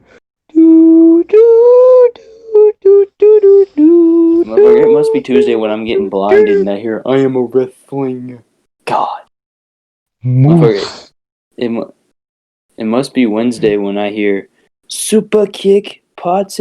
I don't want to hear that at all. Motherfucker, it must be Tuesday if I'm hearing, this is what pain feels like. It must be Tuesday when Moose is in the opening segment. It must be Monday now when Adam Pearce is in the ring. I had to think about that. But, so Roman's not happy that Jey helped Drew McIntyre. Jey helped Roman beat Drew McIntyre. Mm-hmm. He said you gotta give respect for the family. Yeah, he goes, is that how you see me? A little bitch in the locker room begging for Thanksgiving leftovers? Oh, by the way, I hope everybody had a happy Thanksgiving. Oh, yeah, that's right. I hope everyone has a happy Thanksgiving. We should have said it. I forgot last week. We should have said that at the beginning. Yeah. You should have said last week, have a happy Thanksgiving. Yeah, that's our fault. But, yeah. Everyone... Well, Drew, we didn't even ask each other. Yeah, Nick, how was your Thanksgiving? My Thanksgiving was alright. It was calm. It was quiet. So, how about yours? Mine was pretty good. I got to see some family I haven't seen in a little while. Got to see my little 2-year-old niece. She's freaking adorable. And my or not niece, cousin. I mean, ladies and gentlemen, it's 2 in the morning. Yeah, we're trying to wrap this thing up. It's 2 in the morning. Our brains are a little mushy. A little 2-year-old cousin. She's freaking adorable. Mm-hmm. And then my other cousin, who's a couple months old, who I haven't seen at all because of COVID. So it's first time seeing her. She was adorable. And then I ate half of a pumpkin pie. So that was great. Awesome.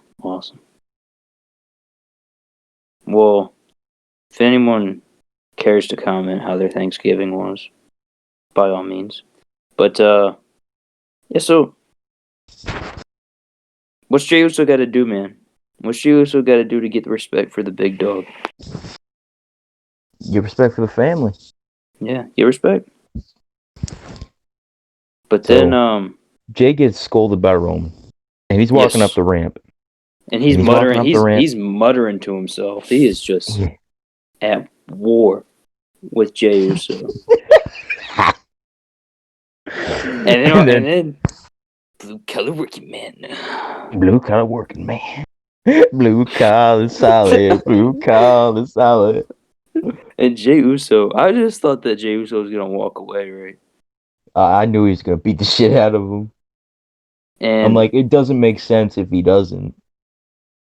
And then Otis. I'm sorry, but Otis didn't look like he was selling.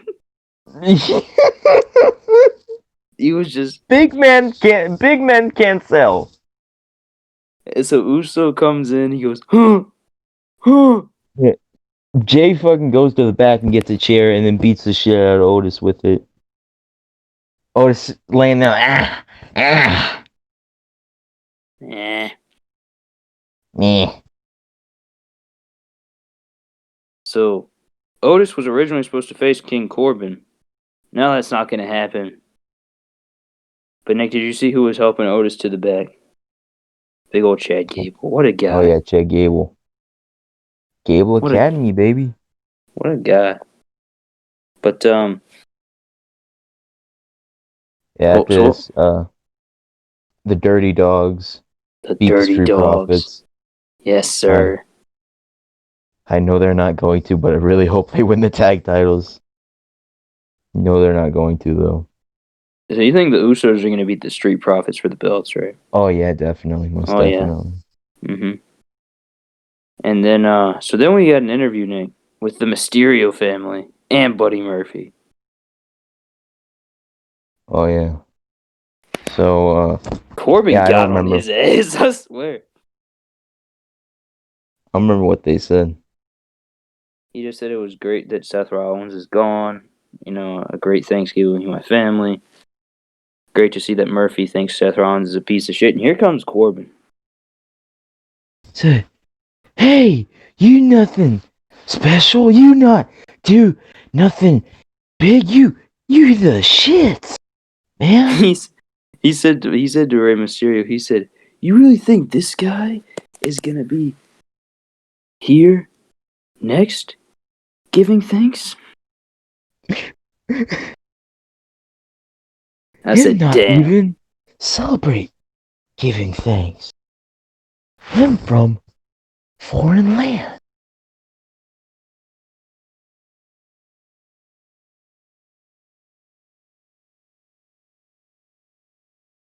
He from Austria. But and then we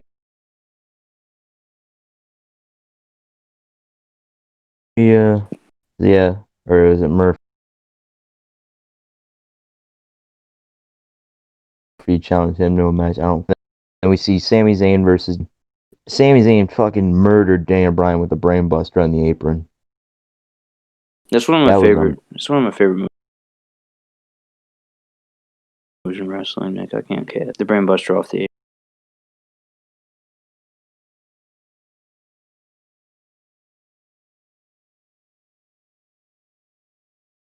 apron. I mean, this one looked. It looks like he actually murdered Bryan. Battleground 2016, Owens and Zayn, one of my favorite matches of all time. They did that spot and it didn't look that great. It just looked like Sammy hit a suplex on him. Yeah. So Sami Zayn won this. Sammy and Bryan brawl to the back. Sami Zayn runs away from Bryan. But then the count's like up to 8. And we see Sammy run down to the ring. He gets in at 9. And then, oh, what a brilliant.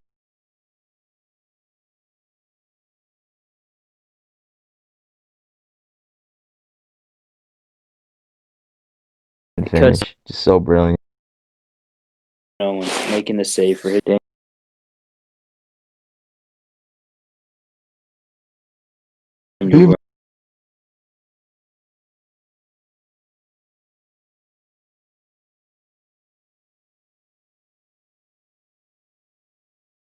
Right.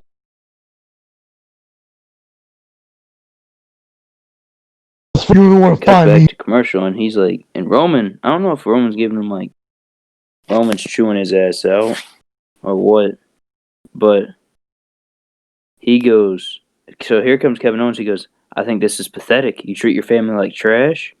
Yeah, he says, you know, you're all about family, but you treat your family like trash. Yeah. And then he And was I'm like Owens fucking chewed him out, and I'm like, and when he was done, I'm like, holy shit, no, he fucking didn't, because that's how fucking good Roman is about being a fucking dominant badass. Like, this is the first time someone's like stood up to him, and it felt like a big moment, you know? yeah. And what a guy to pick to do that too, because like Kevin Owens. Yeah, we'll get into this now. So they set up at the end of the show, it's gonna be Roman and Owens. Jay and Owens. Jay and Owens. Oh, they're setting up Roman and Owens. I thought you meant the Yeah. main event. Yeah. Well, yeah, this segment's set up for the main event of this show, Owens and Jay, which so that match ended with Owens beat Jay, and as continuing to beat the shit out of him after the match, calling out Roman, grabs one of the commentator's chairs, sits at the head of the commentary table. Come find me, Roman. Come find me. So we're gonna get Owens and Roman, and I'm just so hyped for that. Do you think it's gonna be TLC or a tables match? Chairs match. I was thinking. Well, I don't want to see a chairs match. I was just thinking it's gonna be a chairs match because Owens was using a chair. Well, because that's how TLC builds work. If a motherfucker uses one weapon, that's the stipulation. Like a motherfucker uses a chair on someone, you know it's gonna be a chairs match. If someone puts someone through a table, you know it's gonna be a tables match. Someone brings out a ladder match. What's gonna be the ladder match this year? Sami Zayn and somebody? No, I don't want to see. I don't know. No. That's the one I can't think of. I mean, I hope Roman and Owens have a TLC match. Well, if they don't get it, Drew and whoever he wrestles is gonna get it. Yeah, it's probably gonna be Roman and Owens. But I'm just like so hyped for that because I was never a fan of Roman and Owens whenever they would fight or feud. Just because it's like, you know, Owens is going to lose. And it's just like. Well, the only time I remember them actually feuding was 2016. Yeah, like that's 2016, like that's the only, like 2016 and 2017, like that was their only like feud. But I never liked when they like face each other or anything, just because like, you know, obviously Owens is going to lose. And it's just like, oh, like he's just gonna do the chicken shit heel shit. It's gonna be super boring, predictable, and just blah. You know? Yeah. But now, even though yes, it's so predictable that Owens is obviously gonna lose, it feels way more special. And it's because of like a role reversal can help a feud so much, or like a match. Like the Roman and Drew helped it so much. Roman and Owens now. You know, a lot of other examples. You know, it could also hurt. It could also hurt a feud. Also, like Gargano and Ciampa. You know. But it definitely helps this. Owens being the tough babyface and Roman being the dominant heel. Yeah, I'm very excited for that. So Bianca Belair and Natalya have a match. Bayley was on commentary, which she's just fantastic. She wants to face Michael Cole at WrestleMania. That'd be hilarious. Well, this was to set up Bianca and Bailey. Yeah. So Bailey gets involved. It ends up with Bianca winning. I'm excited for Bailey and Bianca. I just really hope Bailey doesn't get lost in the shuffle. I really wish they just would have sent her over to Raw so she could be Raw Women's Champion. Just like let her have another year-long reign, but with that title now.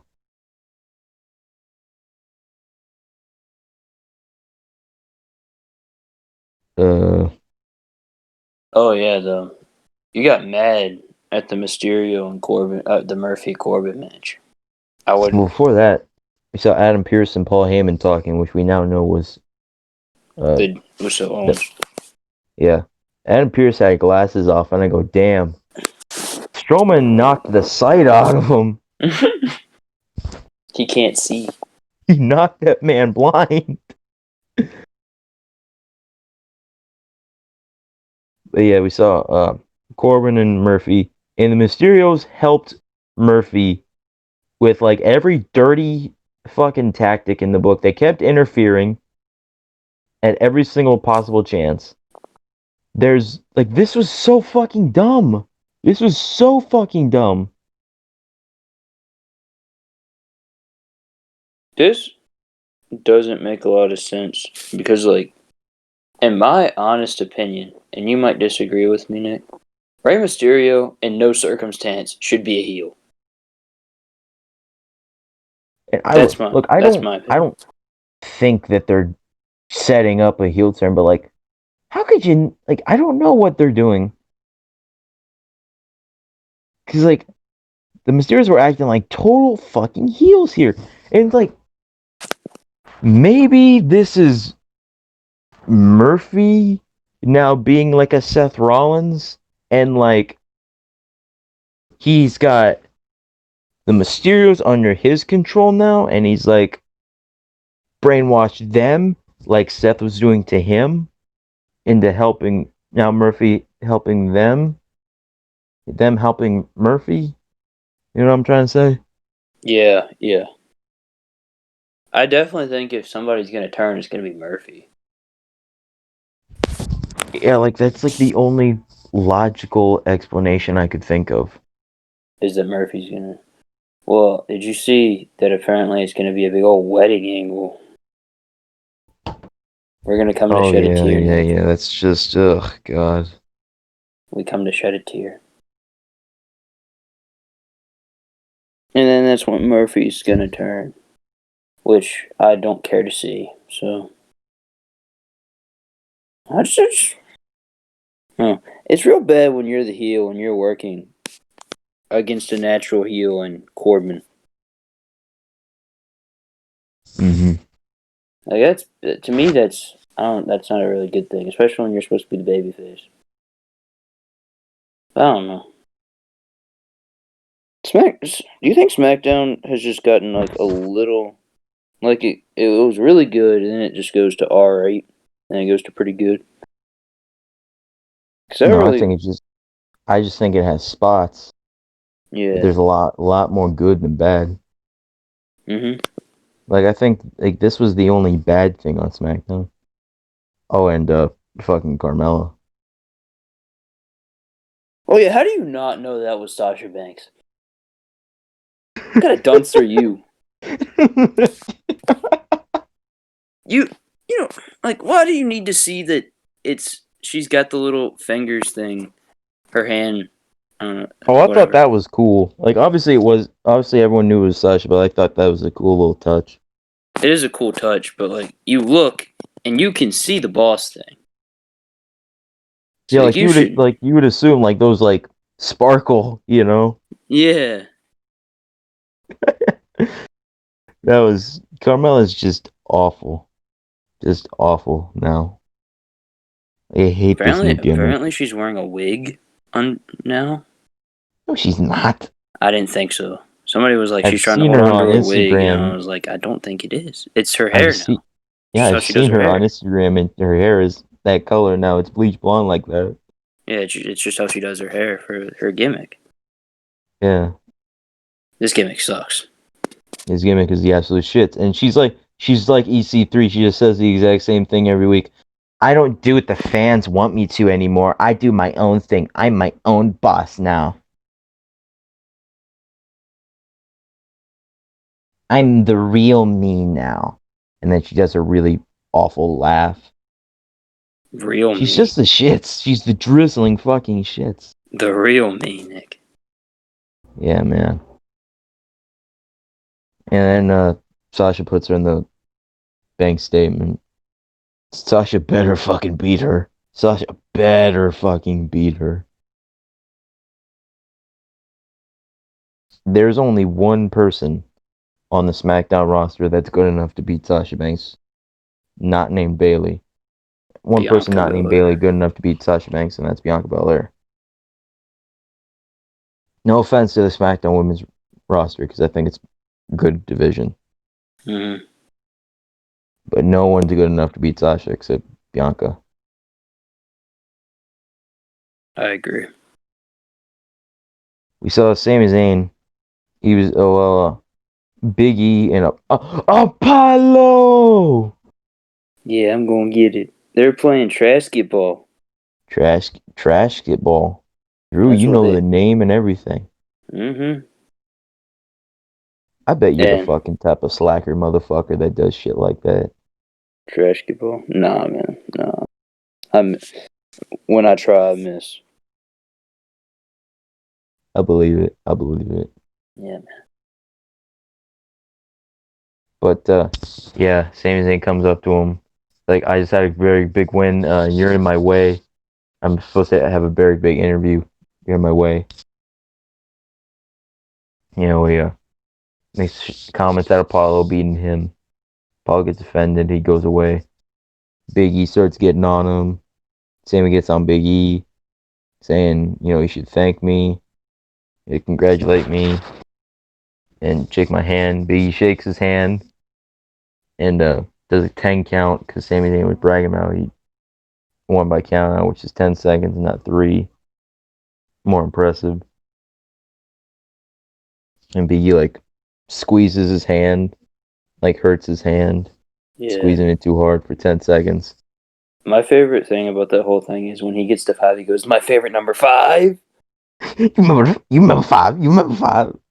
And then, yeah, when he did that, I started singing the song, 3 ain't enough, man, I need 5. So like Big E and Sami Zayn. Are I was you afraid they were going to do this. I was really fucking afraid they were going to do this. so? Do you think Big E is he gonna get the dub against Sammy? I don't know. I just, I don't want Big E in the mid card. I want him in the fucking main event, challenging Roman for the Universal title.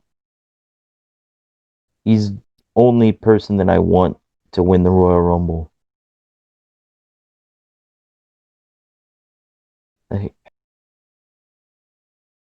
And everyone's saying, "Oh, Rock and Roman at WrestleMania, Rock and Roman at WrestleMania." Dude, why would Big, honestly? I know The Rock said he's down to work Roman, but like, why would he want to do it in front of nobody? yeah, exactly.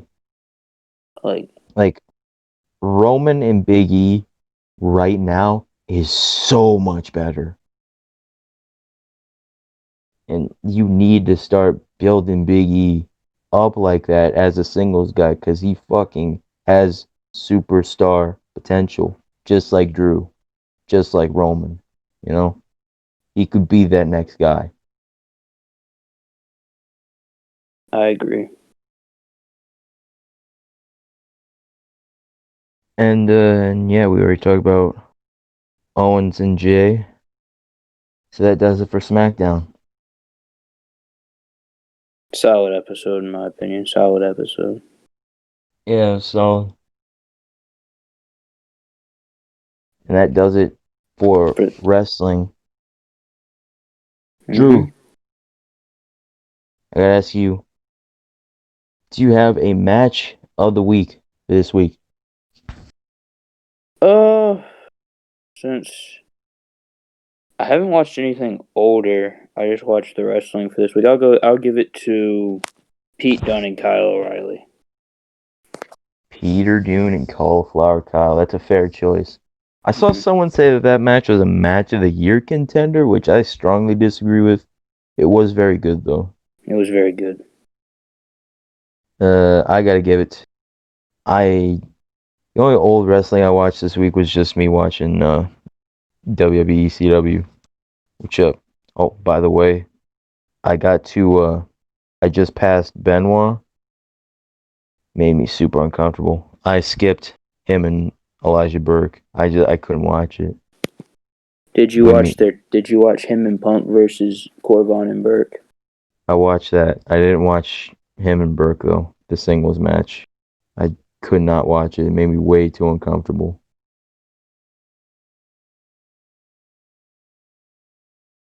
So what's your match of the week? Match of the week. So I didn't watch any good. Well, there was another older match I watched on Thanksgiving. I watched Kevin Nash and Triple H from TLC 2011 because WWE uploaded it to their YouTube channel. Oh my god. But I'd give it to Roman and Drew. Like I said, that's maybe match of the year. I just love that match so much. Oh, yeah. I thought, yeah, I agree with you on that. I wasn't even thinking of Survivor Series, but yeah, I'll give it to Dunn and O'Reilly. Why not? And there's a lot of really good matches this week. I just realized that. Yeah. Matches, Survivor Series, all the Triple Threat qualifiers on Raw, especially Riddle and Sheamus. Pete Dunne and Kyle. Sammy and Brian was good on SmackDown. But yeah, I'd give it to Drew and Roman. And pretty sure that does it this week. Well, first things first, you guys stay tuned. As we were announced Wednesday night, we're going to be interviewing a guy who just made his debut on MLW. He's around the Florida area. Mr. Robert Martyr will be joining Miscellaneous Discussions for an interview. So watch out for that. Yeah, and, I didn't watch. That was the only thing I watched from MLW, but I do plan on watching MLW from now on next week. Do you? Because I watched Alex Hammerstone's squash match 2 weeks ago, and I like him. He's just super, you can tell he's got superstar written all over him. And then I watched Robert Martyr and Calvin Tankman, and Calvin Tankman is just, that guy. Yeah, he's very impressive. The next big thing in wrestling. Definitely gotta watch. I'm gonna start watching MLW just for Calvin Tankman. Yeah, that. Anything else you want to add, Drew? To find us on social media, you can find me at vanilla_midget for real on Instagram. Vanilla midget. You can find my figure account at Little Boot Sky Productions. And Nick, where can they find you? Find me at Gargano_is_God on Instagram. By the way, my goal is to hit 500 followers by the end of this year. I'm less than 40 away. So if you're not following me, please give me a follow. Just trying to hit that goal. And Drew, anything else? Anything else you can think of you want to add? Well, you can find the pod Instagram account at Miscellaneous Discussions. And Nick, what is the Twitter? MISC Discussion. There you go. And yeah, that does it for the week. Nick, you want to sign us off? So, ladies and gentlemen, have a great night. We're the greatest. You suck. Cheers.